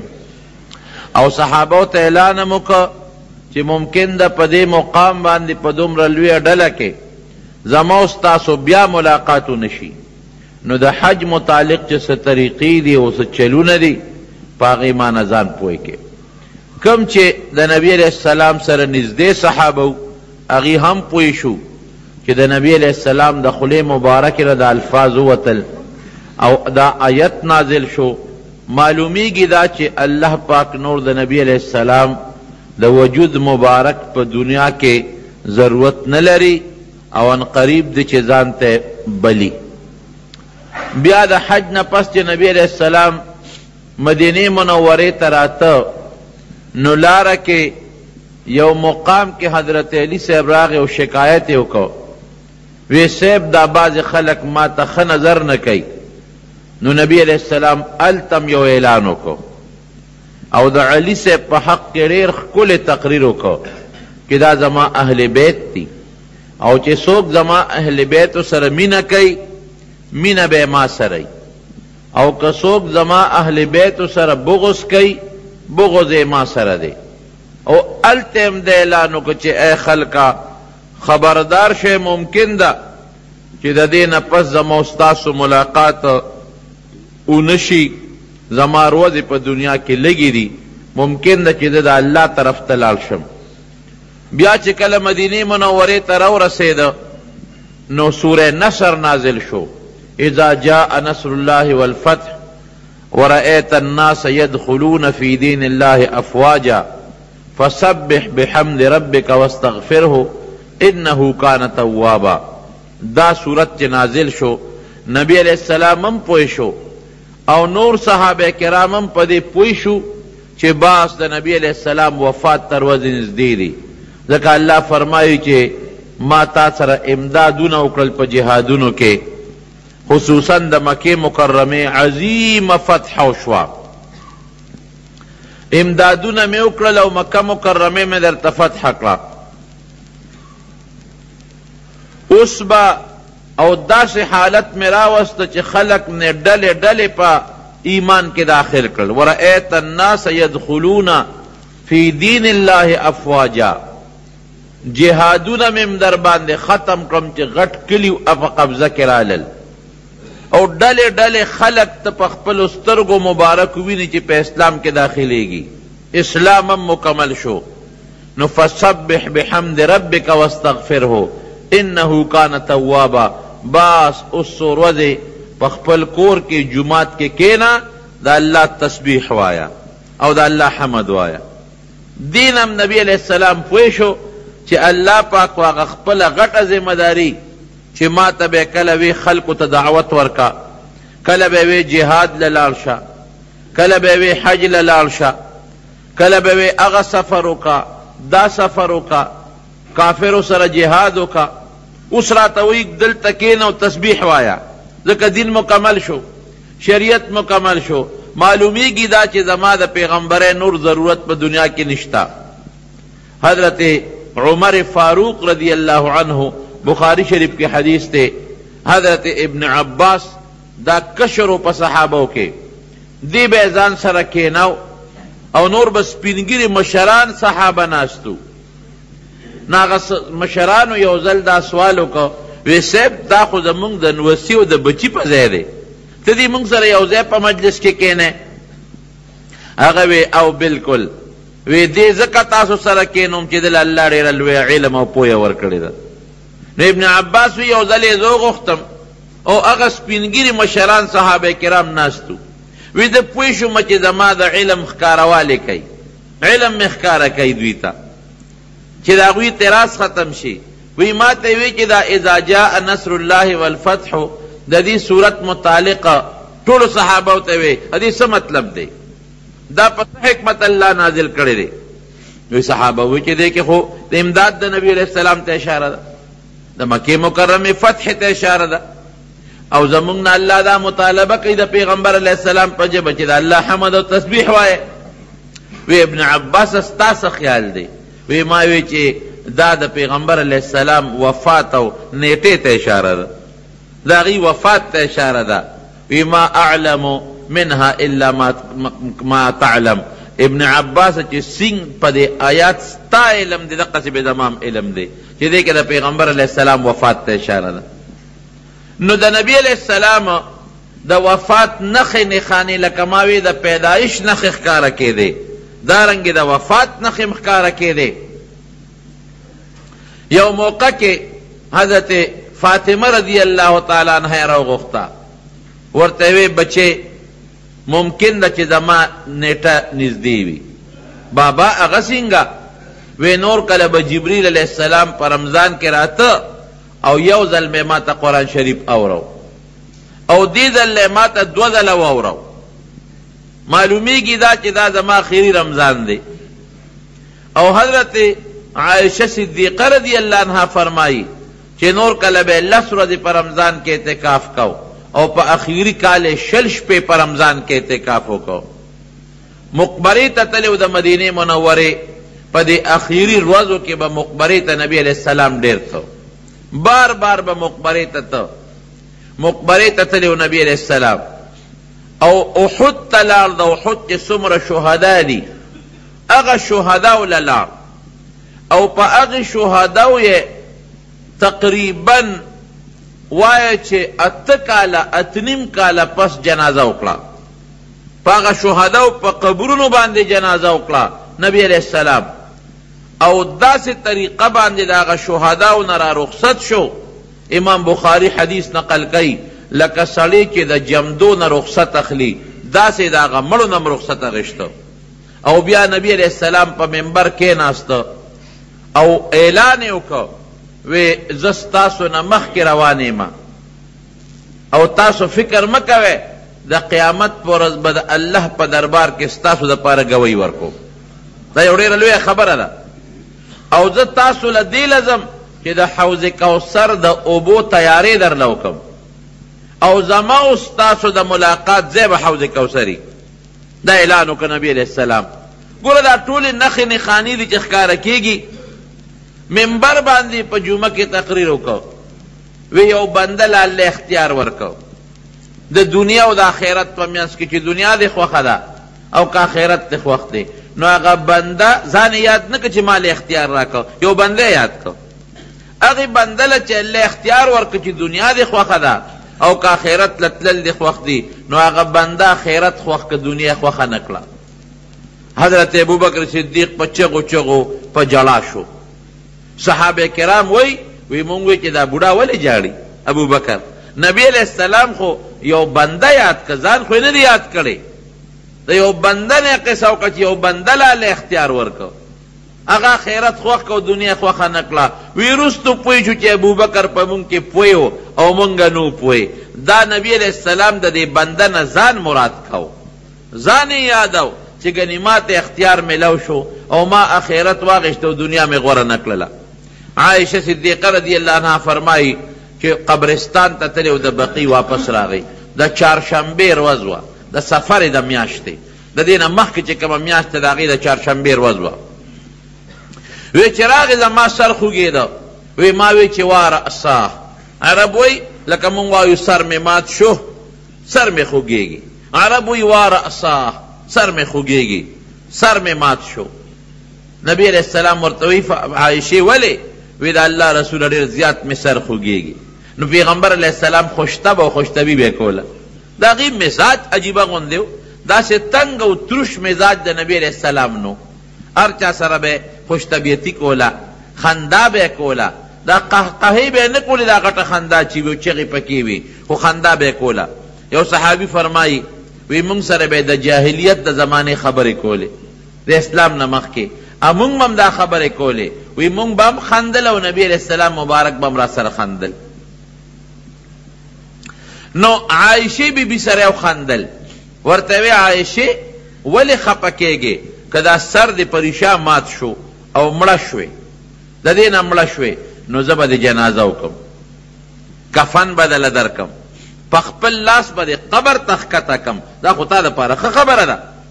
نو عایشې صدیقې په هغه خپل ناس که او ښځې خاوندانو سره کوي که نه، وی ما ته هم پته چې د ما په مرګ خوشحاله، ته د ما مرګ باندې ډېر خوشحاله. که زه مړه شوم که نه، نو په هغه ورځ به دې د ما کوټې له بله ښځه راوستي. دا ښځې هم زمونږ وایي که نه په سړو سه اعتبار دی، او دا ټیک هم ده، دا دروغ هم نه ده. یو ښځې خبره کوله که نه، وی د سړي چې ښځه مړه شي او دی جنازې پسې رواني، نو روان د ښځې جنازې پسې او نظر یې په پردو کوڅو کې ځغلي چې کله به بله ښځه کوم. سړي بې اعتباره دا ټیک ده.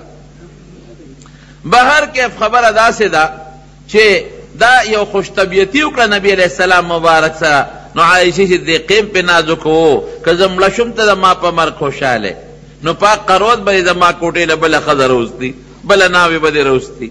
حضور پاک مبارک وسه مسکې شوې عایشې خبره داسې نه ده، بل وانا ورأسه، زما سر خوږېږي.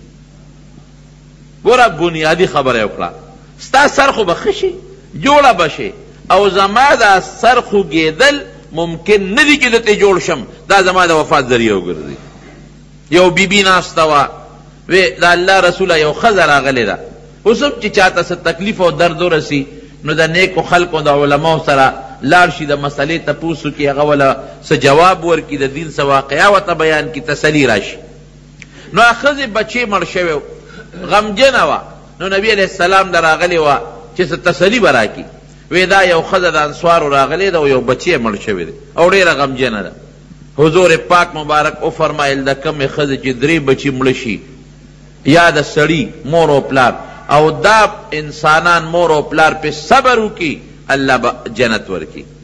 عائشہ بی بی فرمائی صاحب که 2 بچی، نو نبی علیہ السلام ته به وحی راتله، وی که 2 بچیم د چا مړه شو، مور او پلار پہ صبر وکړي، له به الله جنت ورکی. وی صاحب که یو بچی د چا مړ شي، د هغه ښځې خو یو مړو که نه، وی که یو بچی ماشوم هم د چا مړ شو او مور پلار پہ صبر وکړو، دی له به الله جنت ورکی. وی صاحب که د چا بچی مړ نه شي، اوس د عایشې بیبي خو اولاد نو، بچی نو، که د چا بچی مړه نه شي یا بچی وي نه، ګوره بیا نبی علیہ السلام اشاره مرګ خپل وفات ته ورکړه.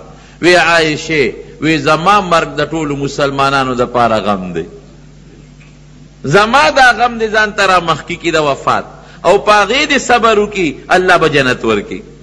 ګوره عامه خبره شوه. واقعي چې مسلمان وي او پړه کې ایمان پروتي دی به د حضور پاک د دنیا پر راتلو خوشحاله د خپل ځان او د خپلو بچو نه دوستانو پلار مور نه پې زیات خوشحاله ځکه د هغه د برکت نه الله موږ ته ایمان را نصیب کړی دی. او چې مسلمانې زړه کې به دا غم او دا فکر هم راځي یاره ارمان که نبی علیه السلام سره موده نورم مجم دی وي، یاره که ما لیدلی وي، یاره که ژوند یې زیات وی نورو خلکو ته به هدایت رسېدلی وي. دا صدمه د پلار د نیکه د مشر له راځي چې د چا مشر مړي، نو د نبی علیه السلام خو به یقینا مسلمان ته راځي. کوي به صبر به کوي چې صبر یې وکړه الله به جنت ورکړي. عایشه صدیقه رضی الله عنها فرمایي دا د چهارشنبې ورځ وه، د سفر اخیري چهارشنبه، او د پیغمبر علیه السلام دا سرخوږي ورو زیاتېده، خو منزله به ته مونځ یې نه دی پرېښی. مونږ خلک خو معمولي غوندې تکلیف کې بیا مونځ پرېږدو، منزله نه دوه لکه څه چلو یاره جی سر مې خوږېده. نبی علیه السلام په سرخوږي مونځ نه دی پرېښی. څه چلو یاره یو پوټې مې طبیعت خړو، اوس طبیعت خړتوب کې خو ته و بخور نه پرېږدې، طبیعت خړتوب کې خو د خپل دوست ملاقات او گپ شپ نه پرېږدې او د الله مناجات پرېږدې. الله سره معراج مونځ خو معراج دی دا پرېږدې. نو نبی علیه السلام مبارک به باقاعده منزله ته دغه چهارشنبه مستقل به ته منزله باقاعده به منزله ته ورپسې خود حضور پاک مبارکه طریقه به دا وه چې بیبیانې نه وې، نو ده به یو شواروز یوه شوه یوه شپه د یو بیبي سره مستقل تیروله. اخیری کې نبی علیه السلام مبارکه دغه چهارشنبه م تیره شوه، بیماری روانه ده ورو، تکلیف زیاتېږي، سر به یې کله تړلی و، جومات ته چې به وته نو په څادر به یې سر تړلی و، ورپسې جمعه م راله، ورپسې خالي او اتوار او ګل او نهه او چهارشنبه بله چهارشنبه م راله، ورپسې بل زیارت هم راغی. نهمه ورځ د بیماری ده، په نهمه ورځ د بیماری د زیارت په ورځ باندې نبی علیه السلام د ماښام مونځ وکړه، د اخیري مونځ و. دې نه پس یو ځل بیا موته دی په دې کې والمرسلات عرفا صورت ویلی دی. یو بیبي فرمایي زما د قسمي ما ورپسې د ماښام اخیري مونځ کړی دی او ما ته یاد دی چې کوم صورت نبی علیه السلام په مانځه کې ولسته، د ماښام مونځ یې وکړه او چې بیا د ماسخوتن مانځله وته نو بېهوشي پرې راله، بیماري ورو زیاته شوه. بیبیانو ته یې په ما اوبه واچوې، چې هغې پې اوبه واچولې نو په هوش کې راغی، نو پاسېده، تپوس یې وکړه وی چې مونځ شوی دی که نه دی شوی جمع؟ وی صاحب نه خلک ستاسو انتظار کوي. وی ښه نو ما باندې اوبه واچوې، اوبه پې واچولې، خو چې کله پاسېده نو بیا بېهوشه شو.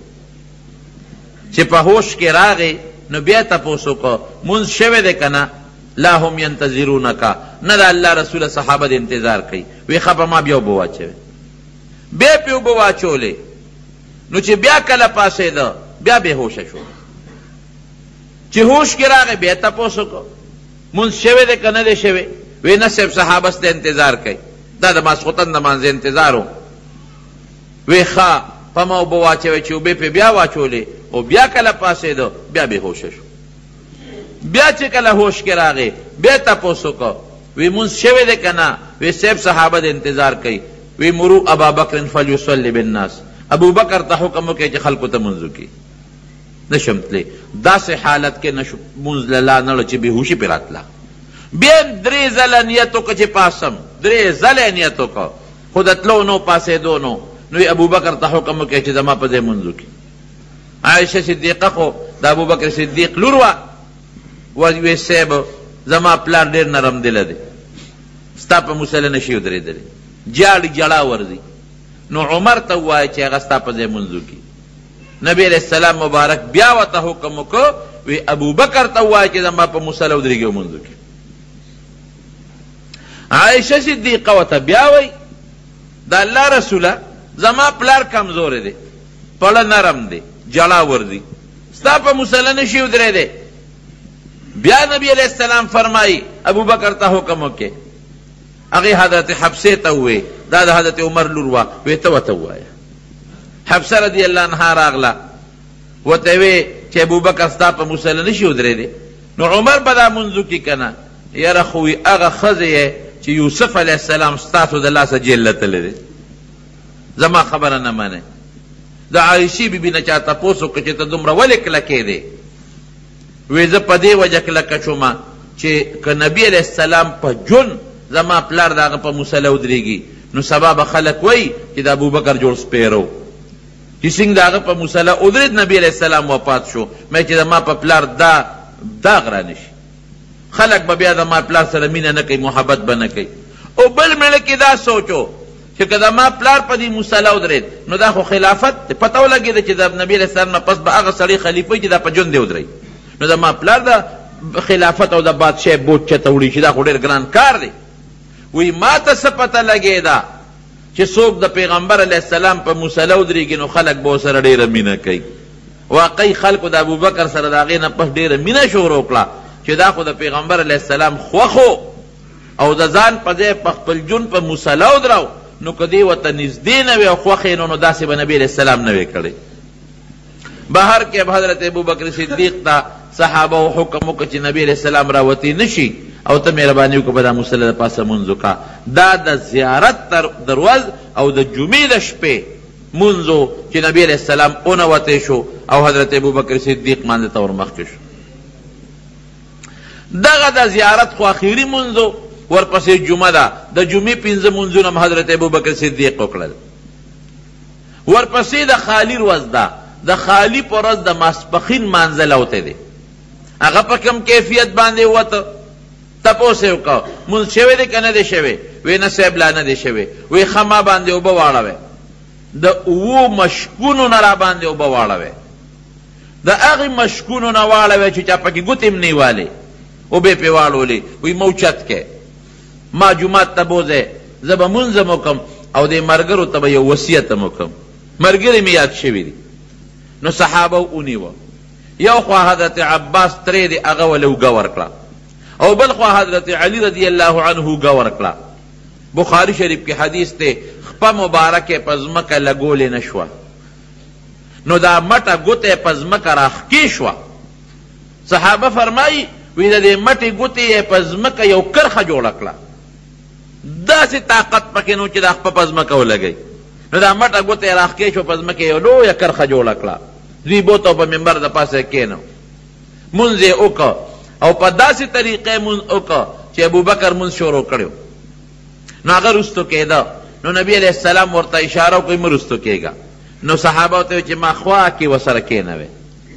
نو پیغمبر علیه السلام په ناسته امامتي وکړه او ابوبکر به د نبی علیه السلام هغه اواز سپونو ته رساو، په زوره به الله اکبر وي چې مونځ یې خلاص کوي په منبر مې کېنوې. په منبر یې کېنو نو یو څو وصیتونه یې وکړل. لومبی وصیت خو یې دا وکړه وی د جزیرة العرب نه به مشرکان کافران وباسئ، دې کې به کافر نه پرېږدي. ډېر هوښیار و نبي علیه السلام چې دا خو زمونږ قبله ده، زمونږ حج پکې کېږي، زه به دلته دفن کېږم، نو مشرکان او یهودیان او عیسایان دې دلته ني. ولې دا خلکو پیسه خورئ، ژبې خوږې دي، هسې نه سبا د علاقه بیا قبضه نه کي، زمونږ دا بیت الله قبضه نه کي، دا مدینه منوره قبضه نه کي. عام اعلان یې وکړه چې یو خو به دا مهرباني کوئ چې اخرج اليهود والنصارى من جزیرة العرب، بل ځای کې راځي اخرج المشرکین من جزیرة العرب، چې یهودیان او عیسایان او مشرکان به د جزیرة العرب نه وباسي. یوه. دویم الصلاة او ما ملکت ایمانکم، د مونځ به ګوره ډېر خیال ساتئ. اخیری وصیت د مانځه متعلق دی. مونږ خلک باټینګن چلو که نه، نو کله یو سر اړو کله بل سر اړو چې چېته څښا وانه لوی پیسې پرې رانځي.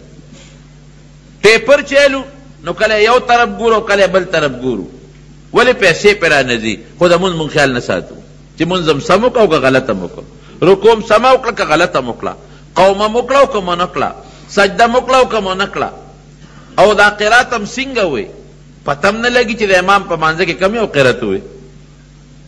حالانکه مونځ د الله سره رازداری ده او مونځ د الله سره معراج دی. نو پیغمبر علیه السلام ځکه فرمایي چې د مانځه خیال وساتئ. وما ملکت ایمانکم، د وینځو نوکرانو، غلامانو، امسایو، مزدورانو د دې خلکو به خیال ساته. دا ستا د لاس لاندې دي، دا ستا همسایه دي، ستا کور کې اوسي. ما ملکت ایمانکم عامه خبر معنا ده. که وینځي دي که غلامان دي که ستا نوکران او ستا تنخوادار دي، په دې کې د لاسې خو دي کار به ته اخلي، دوی به خوشحالي تاله کار به کوي، ظلم او زیاتې به ورسره نه کوي. او دریم څه فرمایي؟ د انصارو متعلق فرمایي د مدینې منورې اصل خلک وی د انصارو سره به ډېر ښه سلوک کوي. که دوی ښه کوي نو ښه بدل وله ورکوي، او که دوی زیاتې کوي معافي ورته وکړئ. دوی ماله دا کور را کړی، تاسو له دا مدینه در کړې ده، نو که ښه کوي نو ښه سلوک ورسره وکړئ، که بد کوي معافي ورته وکړئ، غږ ورته مه کوئ. او بل اعلان څه کوي؟ وی په ما کې په مخ د ځمکه چې ما سره ډېر لوی احسان کړی دی هغه ابوبکر کړی دی. په ما چې څومره لوی احسان کړی دی په مخ د ځمکه هغه ابوبکر کړی دی. او وی چا چې ما سره ښېګڼه کړې ده ما دنیا کې ورته بدل خلاص کړی دی بغیر د ابوبکر نه. د هغه بدل په ما د پاسه پورې دی، د هغه د هغه احسان بدل به هغه له الله د قیامت پر ورځ خلاصوي. جومات ته چې د چا دروازې دي بندې کې، خلکو به د خپلو کورونو نه جومات ته دروازې کړکۍ کړې وې چې نږدې جومات ته رانه نوځي. جومات ته چې د چا د کور کړکۍ دي او دروازې دي بندې کې بغیر د ابوبکر نه. ابوبکر که کړکۍ پرېږدي نو خیر دی. ګوره دې خبرې ته مې اشارت شو که نه چې دی به اخري کې بادشاهي ستاسو خلیفه به یي، خو ښکاری ځکه ونه وي چې هسې نه که زه وویم چې دا بادشاه کې او بیا پکې چا لږم خلاف وکړو خو تباه به شي. اشارې یې ورکړې خو په خولې مبارکه یې غږ نه کو. نو نورې دروازې بندې کې بغیر د ابوبکر نه. نو اوس هم باب السلام طرف ته یو بورډ لګېدلی دی. باب السلام باندې چې سړی را ننوځي نو په دیوال باندې یو بورډ لګېدلی دی او په هغې لیکلي دي هذه خوخة ابي بکر الصدیق رضی الله عنه، چې دا د حضرت ابوبکر صدیق د کړکۍ ځای دی. اگر چې تاریخ لیکي چې هغه کړکۍ ځای لږ مخکې و، دا بورډ لږ وروسته لګېدلی دی، خو دقه دی تقریبا د حضرت ابوبکر صدیق رضی الله عنه کړکۍ وه. نو یې ټولې بندې کې بغیر د ابوبکر نه، د کړکۍ د کولو وي او باقي ټولې بندې کې. بیا نبی علیه السلام مبارک کور ته دننه شو. نو څو منځونه شو؟ ښکاره خبره ده. د جمعې د شپې یو منځ یې ځان له وکړو، 5 منځونه د جمعې دروازې شو، نو 6 شو که نه، او د خالي دروازې د ماسپښین منځ یې په جمع وکړو، 4 ځان له شو، نو 6 او 4 څو شو؟ 10. د اتوار دروازې 5 منځونه شو، ځان له 15 شو، او د ګل دروازې د سار منځ 14 منځونه شو. ټوټل 14 منځونه پیغمبر علیه السلام په بیماری کې ځان له کړي دي، باقي منځونه جمع سره کړي دي. په کومه ورځ چې د سحر په کومه ورځ د ګل په ورځ وفات کېږي 12 د ربیع الاول دی. نو سحر وختي جمع ولاړه وه. نبی علیه السلام مبارک د جومات ته کړکۍ وه او پرده پې یې ځانده وه، نو هغه پرده دې خوا کړه او صحابه ورته وکتل. نو دا خو څو ورځې پس صحابه ورته وکتل که نه، نو چې ویې کتل صحابه خوشحاله شو، په منظره جمع ولاړه وه. یو صحابي فرمایي چې مې د مخ مبارک ته وکتل، دا مخ یې داسې و لکه د قرآن شریف پاڼه چې وي. د قرآن پاڼه خلک په خشتوالي کې تشبیه ورکوي، خشته ښکلې مخ یې. وی ابوبکر پوه شو چې نبی علیه السلام جوړ منزله روزي، وی رستو کېده چې مه رستو کېږه، پردې راښکته کړه. خو وی کمزور دومره و چې پوره پردې راښکته نه کړې شوه، نیمه ویزانده شو نیمه باقي پاتې شو. خو په دغه ورځ طبیعت برابر و. حضرت ابوبکر صدیق وله راغې، د ده 2 ښځې وې، یو مدینه منوره کې اوسېدله او یو د مدینې منورې نه بار. وی صاحب که ستاسو اجازت وي ستاسو خو نن طبیعت ښه دی؟ وی او. نو زه هغه بلې بیبي ته لاړ شم؟ وی او لاړ شم. حضرت علی صاحب راووته، صحابه به یې تپوس کو د کور بنده و، کیف اصبح رسول الله صلی الله علیه وسلم، نبی علیہ السلام مبارک څنګه دی؟ اصبح بحمد الله بارئا، وی بالکل نن ښه دی، نن یې طبیعت برابر. خو چې داسې 10 بجې ټیم شو تقریبا، نو د نبی علیہ السلام طبیعت ګډوډ شو. عائشه صدیقه رضی الله عنها فرمایي وی سر مبارک زما د زنې او د سینې په دا میانس کې و، ما ته ډډه والی وه، او د اوبو یو لوښی پروتو، نو لاس مبارک به د اوبو په هغه لوښي کې ګندک او په دې مخ به یې راښکه، او د دې نه مخکې فاطمه رضی الله عنها راغله، ځان ته یې رانږدې کړه، نو چې رانږدې کړه څه پټې خبرې ورسره وکړې نو په ژړا شوه. نو بیا ورته ځان ته رانږدې کړه، وی بچې دې خوا راشه، نو چې ځان ته یې رانږدې کړه څه خبرې ورسره وکړې نو په خندا شوه. نو عایشه صدیقه رضی الله عنها ورته وی ما ته ال ووایه چې دا مخکې دې وژړل او وروسته دې وخندل، دا ولې؟ وی ما ته خو بابا د راس خبره کړې ده. نو هغه نه ښکاره کوم د هغه په ژوند. نو د وفات نه پس یې بیا تپوس وکړه، وی ګوره زه د میره مور یم خو د مورولۍ حق مې در باندې شته، ما ته هغه ال ووایه شابه. وی ښه په لومبي ځل چې ځان ته رانږدې کړم، وی ما ته یې چې فاطمې دې بیمارۍ کې به زه مرم، دا بیماری زما د وفات بیماری ده. او چې بیا زه په جړا شم چې د ما پلار وفات کیږي، نو یې ځان ته یې رانږدې کړم، وی ما ته وی چې مه خفه کېږه، د ټولو نه لومبی به ته ما پسې راځې، ما پسې به زر ته وفات کېږې د ټولو نه پس په ټول خاندان کې. اقصې وشوه د نبي علیه السلام د وفات نه 6 میاشتې پس ورپسې حضرت فاطمه رضی الله عنها وفات شوه. نو وی ډډه زما سینې ته والده، او وی دا اوبو کې لاس مبارک منډي او په دې مخ راکاږي، او صادر کله په مخ اچي کله لرکي، او وی دا وی چې ان للموت سکرات، یرا عایشه د مرګ خو ډېرې سختې دي. الله اکبر، د دواړو جهانو مبارک سردار ته ګوره، وی د مرګ دپاره خو ډېرې سختې دي. ما وی د الله رسوله ستا ثوابونه ډبل دي، تکلیف ځکه دی؟ وی او وی دی که زما ورور راغی عبدالرحمن، وی هغه سره مسواک و مګی، وی نبی علیہ السلام مبارک داسې په شوق ورته وکتل، وی مې چې صاحب مسواک ته زړه کېږي، وی سر مبارک یې وړقو، وی ما هغه مسواک د ورور نه راواغه چې راکړه، وی ما ورته وی چې صاحب دلی نرم کم په خوله کې، وی سر مبارک یې وړقو چې او، نو وی ما په خپله خوله کې نرم کو او زور مې ورکه، مات مې که چې پوره نرم شي، او بیا مې نبی علیہ السلام مبارک له ورکه. وی داسې خشته مسواک یې ومږه چې په زندګۍ او په ژوند کې داسې خشته مسواک چېرته نه ومږلی. وی ما بیا هغه مسواک را واغېسته او په خپله خوله کې مې زر زر وواهه. وی زه ډېره بختوره ښځه یم، او واقعي بختوره ښځه ده، ځکه چې د حضور پاک وفات زما په کوټه کې شوی دی، او زما سینې ته یې ډډه والې وه، سر یې زما سینه کې پروت و چې سا مبارکه دې تلې ده. او وی آخر وخت کې الله زما او د حضور پاک لاړې یو ځای کړي دي، لاول ما ومږه نو بیا هغې ومږه، او د هغې نه پس بیا ما مږلی دی مسواک، زما او د هغې لاړې الله یو ځای کړي دي، او بیا زما په کوټه کې نبي علیه السلام دفن دی. ووایه وی زه بختوره یم که نه یم. او وی خلک وایي چې په رکوټ اختر کې د 2 اخترونو په منځ کې نکاح سپیره ده، نو وی که نکاح سپیره وي نو زما نکاح خو د 2 اخترونو میانځ کې شوې ده، د شوال په میاشت کې شوې ده. وی زه څونه بختوره یم د مارونو. دغه د بیماری دوران کې جلال الدین سیوطی رحمت الله علیه په خصائص کبرا کې لیکي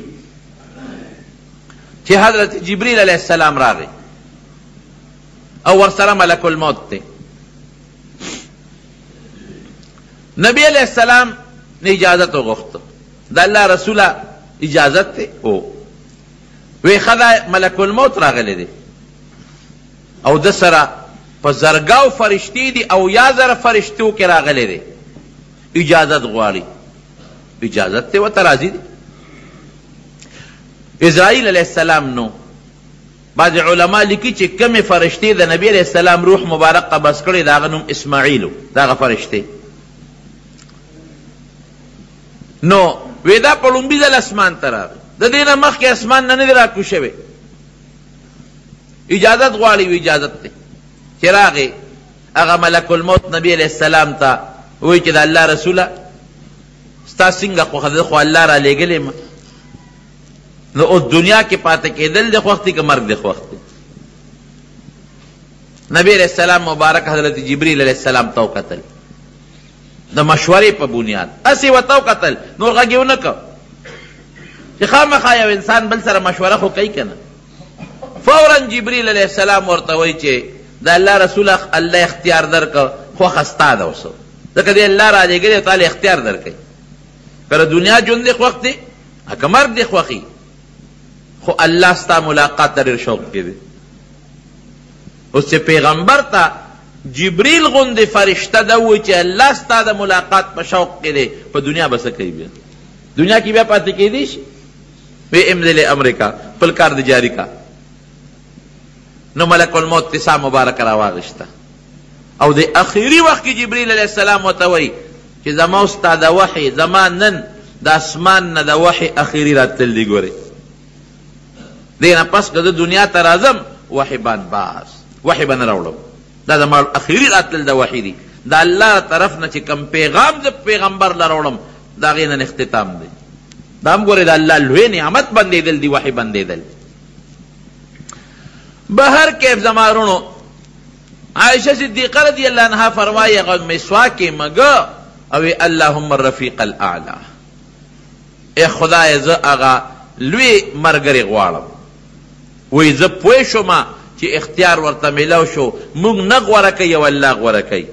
او دا نیمگڑی آیت پا خل مبارک راغی مع الذین انعم اللہ علیہم من النبیین والصدیقین والشہداء والصالحین وحسن اولئک رفیقا. او نور پہ پوی نشم لاس مبارک اخکتا کا او یو خوشبوئی میں محسوس اکڑا او روح مبارک لار.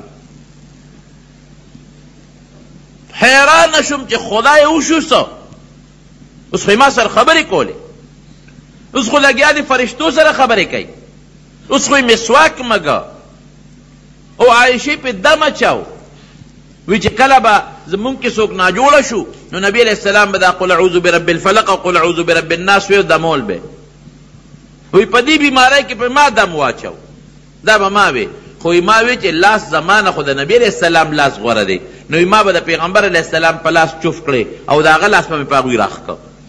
اوس خو می په دم اچو، اوس خو ما سره خبرې کولې، اوس خو نور خلکو سره خبرې کولې فرشتو سره، اوس خو مسواک مګو دا څه چلو. حیران شو که شرم ده عمرم کم دی کور کې نو څوک شته دی نه. یو هیبت راغی بار خلکو ته وی تاسو راشئ وګورئ نبی علیہ السلام حالت خو بل شانت دی او دغه ورځ طبیعت برابر و د چا ګمانم نو چې نن به نبی علیہ السلام وفات کیږي.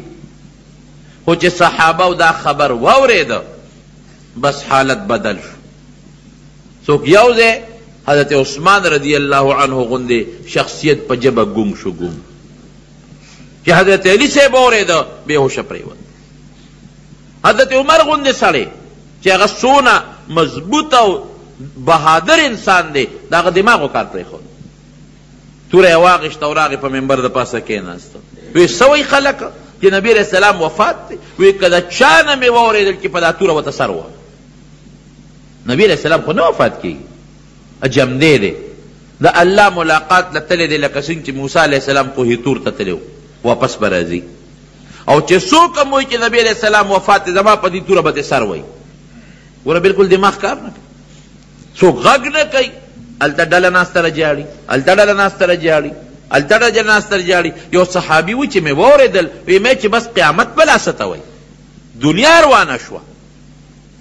حضرت انس فرمایي وی زما د قسم په خدای وي چې نبی علیہ السلام مدینه منورې ته راغی وی دا عرش روښانه او وی مونږ لا د پیغمبر علیہ السلام د دفن نه د خاورو نه لاس نو سنډلې چې مونږ ته ټوله مدینه منوره تیاره ښکارېده او یو جدا حالت و. خدای قیامت به څه ته وایي؟ دا قیامت به څنګه چې د نن قیامت نی. حضرت ابوبکر صدیق ته چا الوې چې دغسې چلو شو سترګو نه اوښکې بهېدل شروع شو په منډه را روان شو. چې راغې په جومات راننوت د عمر د وجې چا غږ کم ځای کولی شو. نیغ د لور کور ته ورغې د عایشې صدیقې کور ته چې څنګه ورغې نو په پیغمبر علیه السلام مبارک صادر پروت و او علما لیکي چې دا په فرشتې جبریل علیه السلام اچولو صادر یې ته لرګ چې لرې که زر یې مهر نبوت وکته د دواړو اولو په دا منځ کې دومره غوټه به مهر نبوت انو بس پې ور پرېوته او ښکلې که په دې تندي باندې طبت یا حبیبي حیا و میتا. زما خوږه دوسته په ژوند څه ښکلې وې او د وفات نه پس څه خشته او څه ښکلې. او زما د قسم په خدای چې تا باندې به دوه مرګه خدای نه راولي. هغه د دنیا چې کم مرګ وا در باندې راغی او باقی به ته همیشه جم دی او ښکلی که امام بخاری رحمت الله علیه په خپل کتاب کې دغه حدیث راوړی دی او باب یې پې قایم کړی دی د مړي د ښکلولو چې حضرت ابوبکر صدیق ښکل که او به فورا راووته ویې جړل دومره یې وجړل چې د ده د سترګو نه اوښکې د پیغمبر علیه السلام په ږیره مبارکه پرېوتې او چې راووت څنګه نو عمر ته یې کوز شه د ممبر نه نه کوزېده ویې خوښ هلته ودرېد بار خلک ورته راجمع شو چې خبر به راوړي دا آیت وی وما محمد الا رسول محمد صلی الله علیه وسلم خو نه دی مگر د الله رسول دی الله یو خشتا او ښکلی استازی را لېږلی د هدایت ډک رڼا افئن مات او قتل انقلبتم على اعقابکم که دی وفات شي او یا دی شهید شي نو تاسو به دین پرېږدئ ومن ينقلب على عقبيه فلن يضر الله شيئا که چا دین پرېښود او واپس کفر ته لاړل د الله اسم نشي کولی او بیا سوی من کان یعبد الله فإن الله حي لا يموت که څوک د الله عبادت کړي نو الله جمدی دی نمري ومن کان یعبد محمدا فإن محمدا قد مات که څوک د محمد صلی الله علیه وسلم عبادت کوي زه د اعلان کوم چې هغه وفات شوی دی او چې دی ووی بس صحابو باندې هیبت راغی یو غرض شو په ژړا خدای مونږ خو وی چې دا حضرت عمر راکوشو ابو بکر رښتیا ده دا خبره دا ته چې سوی دا رښتیا وی وی او رښتیا ویم عمره نه تا په خپله ولیدل او عمره رښتیا درته ویمه دا آیت مخکې صحابو ته یاد و په مانځه کې به یې لوسته وی زمونږ نه یېر شو دا آیت دغه وخت کې مونږ وی چې ګینداړو مخکې نازل نو بهر کیف 12 تاریخ ته دی مونږ چې باره وفات ورته وایو په دې نسبت بیا د بادشاه مقررولو جنازه کولو کفن ورکولو دفنو دا ټولې مرحلې پاتې دي خبره خوږده ده مختصر کوم درته حضرت ابوبکر صدیق رضی الله عنه خلیفه مقرر شو بیعت ورسره وشو او بیا تپوس ترې کېږي چې اوس به مونږه نبی علیه السلام دفن کوم ځای کوو چا وی شام ته وړو ځکه شام د پیغمبرانو ځمکه د ډېر پیغمبران پکې دفن دي چا وی مکې مکرمې ته وړو هغه د خپل زوړ کلی دی چا وی د مدینې منورې قبرستان ته وړو حضرت ابوبکر صدیق وی داسې کار دی چې ما خپله د نبي علیه السلام نه اورېدلی دي چې پیغمبر کوم ځای وفات شو هلته دفن کړی شي دغه ځای ولا الله خوښ کړي همدقه خپله چې کومه کوټه ده زما د لور همدې کې به وله قبر وکنه ټوله وی ډېره ښه ده نو چې کوم ځای کې نبي علیه السلام وفات شوی و نو هغه ځای نه یې وله لږ اخوا که او هغه ځای کې وله قبر وکنیسته ښه د قبر کنیستو نه پس بیا وی چې غسل به ورکو نو غسل له څوک دننه شو خپل خلق پردینا حضرت عباس رضی اللہ عنہ خپل ترے دے دویرہ تر زامن دی حضرت فضل ابن عباس و قسم دا دو کسان او دو دا نبی علیہ السلام غلامانو حضرت شقران او یو حضرت اسامہ او یو حضرت علی رضی اللہ عنہ با غسل ورکو او دا تر او دا تر زامنو بور سر اڑو او دا دو غلامان چې دی بوله وبروړی یو انصار آواز وکړو وی زمونږ جوړ پیغمبر علیه السلام کیسه نشته نو بیا یو د انصارو یو قسم دننه که د خدمت دپاره اوس چې غسل ورکوي جامو سره ورکو که جامې ته لرې کو وی چې دا دوی خبره کوله دی که دا ټول بېهوشه شو علي صاحب وی زمونږ ځنې دی سینې لرالې وی دی کې یو غیبي اواز هم واورېده چې ګورې پام کوئ د نبي علیه السلام نه جامې لر نه کې جامو سره غسل ورکې که جامې مو لرې کړه سترګې به مړندې شي نو بیا د جامو د پاسه اوبه اچولې او غسل یې ورکړه بیا وله کفن ورکړه دریو جامو کې یو کمیس دا ګنډلې کمیس نو امام بخاري وی لیس فیها قمیس دا ګنډلې کمیس د انسان چې کم د جوندي دانو بل روایت کې راځي چې عام کمیس او 2 څادرونه پای کې کفن ورکړو او بیا جنازه ده قبر سره خوا کې کینول او قبر لحدی قبر استو. دې کې اختلاف و چې د لحد والا قبر وباسو اکه شق والا وباسو. چاوی لحد والا وباسو چاوی شق والا وباسو. نو مدینه منوره کې دوه کسانو، ابو عبیده ابن الجراح هغه به دا شق استو او ابو طلحه رضی الله عنه به لحد استو. وی دې سوال جواب دواړو پسې وشو چې کم یو راغی هغه خپل کار وکړي. اتفاق دا چې ابو عبیده ابن الجراح نو ابو طلحه رضی الله عنه کور کې هغه راغی نو لحدی قبر پیغمبر علیه السلام له وستو. تقریبا دومره اوږد لحد چې نه کچه خښتې پرې راغلی وي. دا مونږ چې ورته تبی وایو. اوس هم زموږ علما وایي وی که لحد جوړېږي نو لحد بهتر دی او که کم ځای لحد نه جوړېږي نو بیا هلته شق وباسي. بیا د جنازې متعلق خبره راله چې جنازه به پې څنګه کوو، غونډه به کوو، بار به راوباسو، یو ځای به کوو. عایشې صدیقې رضی الله عنها وی چې ما د نبي علیه السلام نه اورېدلي دي چې کله زما جنازه تیاره شي د کوټې نه وځئ تاسو. لاول به په ما جبریل علیه السلام جنازه کوي، بیا به میکائیل علیہ السلام کوي، بیا به اسرافیل علیہ السلام کوي، بیا به اسرائیل علیہ السلام کوي، بیا به فرشتے کوي. دا غي نه پس به تاسو جنازه کوي. نو صحابه هم اقصد کوټې نه بار وتل. تپوسو چې څنګه جنازه وکاو. ابو بکر صدیق وی چې څومره کسان ځایږي ځکه کوټه خو وړه وه، درې څلور کسان ورننه جنازه کوي. صاحب جنازه به ولا څنګه کوو؟ وی بس الله اکبر وایه د الله حمد وایه او په نبی علیہ السلام درود شریف وایه او دعا کوي او بار روزه. نو په پیغمبر علیہ السلام دقه جنازه شوی ده. دا عامه جنازه نه چې دا مونږ په یو ځل کم کوو. اخو بار روخ کنه نو دو درې څلور کسان به جنه کېدل او تکبیرات به وي او لاول به د الله حمد وي، بیا به سلام په واچو الصلاة والسلام علیک یا رسول الله. یو صحابي فرمایي وی مونږ په داسې سلام اچولې دی چې پتا د الله سلام او درودي. اشهد انک قد بلغت الرساله، زه گوی ورکوم چې تا د الله پیغام مونږ ته را رسول دی. ونصحت الامه، او د امت خیر دې طلب کړی دی او تا اسلام او دین خلکو ته رسول دی. او د هغې نه پس بیا دعا وکړله، ځان له به خلکو دعاګانې کولې. اخیری جنازه حضرت ابوبکر صدیق رضی الله عنه وکړه ځکه هغه بادشاه دی، خلیفه دی، اخیری ولی دی. اخیری جنازه هغه وکړه. نو د ګل ورځم تیره شوه او د نهر ورځم پکې تیره شوه ځکه خلک ډېرو او لږ لږ ورتلل نو وخت پې واوړېده. د چهارشنبې په شپه نبی کریم صلی الله علیه وسلم دفن شو. حضرت انس فرمایي خاورم پې واچولې. چې خاورم واچولې قبر ورته جوړ شو. او قبر یې څنګه جوړ شو؟ قبر داسې نه لکه زمونږ د دې خلکو دا غټ قبرونه چې د ځمکې نه یو لیشې غاړې اوچتې. یو صحابي وي ما په خپله د پیغمبر علیه السلام قبر لیدلی دی، یو طرف هم د ځمکې نه یو لیش اوچت، بل طرف هم د ځمکې نه یو لیش اوچت او دا شی قب غوندې، داسې د قب غوندې دا شی اوچته وه او واړه واړه نري نري قطقاڼې پې پراتو. قطقاڼو باندې د پاسه لږې اوبه اچول پکاري. دا اوبه کې بل مقصد ګورې نشته ښه.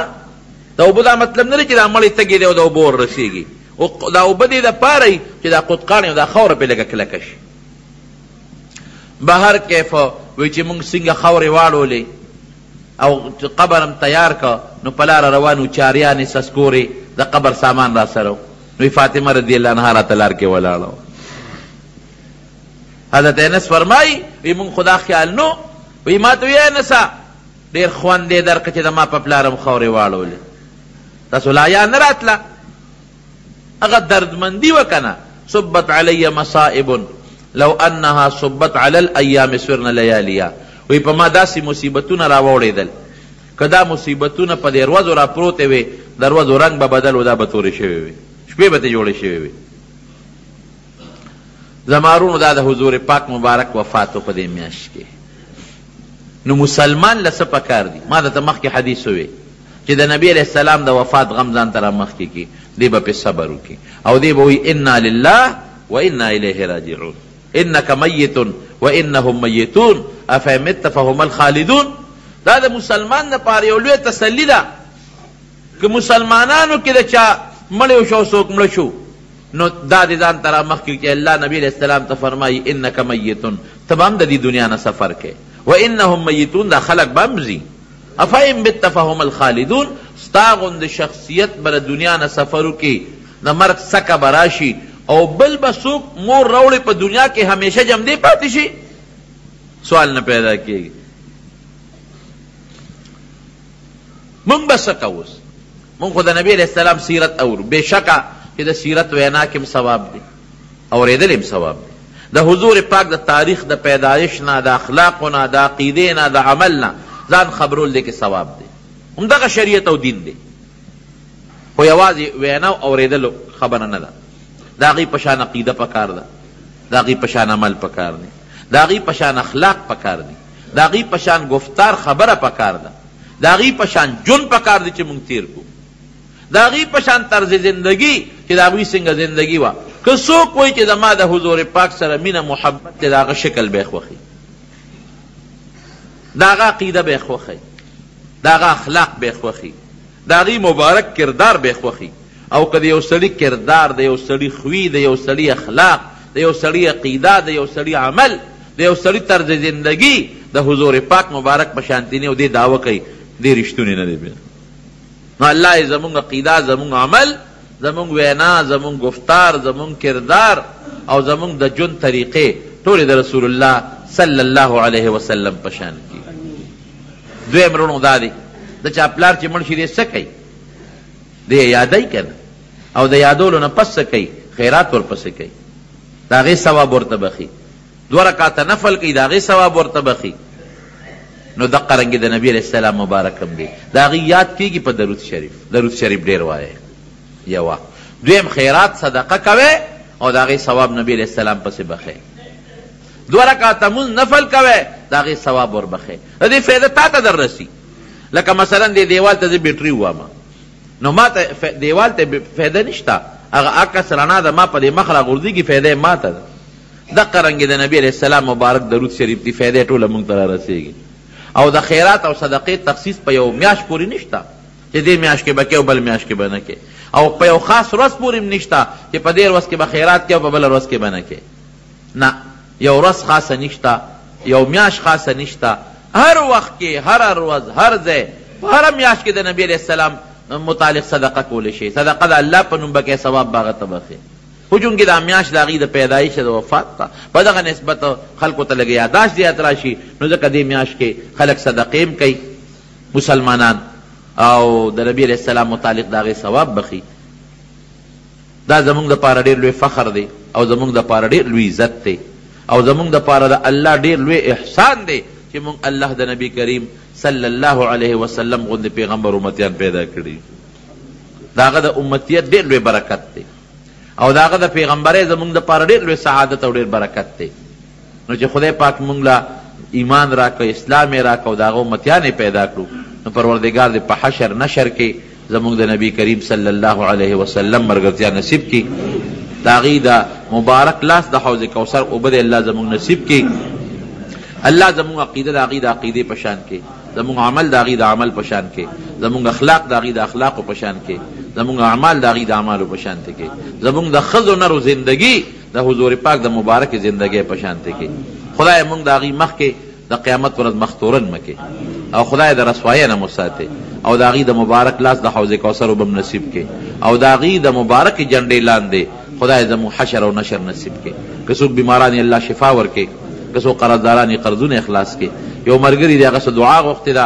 څه حاجت یې دعا ورته وکړي چې الله تعالی حاجت پوره کړي بعضې کسان که څوک وفات شوي مردگان رب العالمین د ټولو مغفرت نصیب کړي پرون د میره کې هغه هلک وفات شوی او نور هم که څوک مردگان وفات دي د ټولو د الله مغفرت نصیب کړي زمونږ د آخرت لوی سفر د الله تعالی د نبي علیہ السلام د تابعدارۍ لاندې نصیب وګرځولی کړي خدای زمونږ ګناهونه معاف کړي خدای زمونږ په حال رحم وکړي او خدای زمونږ یو بل سره که د چا دشمني طرفګني وي خدای په روغو باندې بدل کړي زمونږ په دې ملک پاکستان کې د قرآن و سنت نظام راولي کومې علي ګولي کې دا نن سبا شروع دي خدای پاک دې دا علي ګولي په خیر ختم کړي او زمونږ دا وطن دې د قرآن و سنت په رڼا باندې منور کړي اخر وخت کې د الله زمونږ په خولې دا کلمه نصیب کړي چې لا اله الا الله محمد رسول الله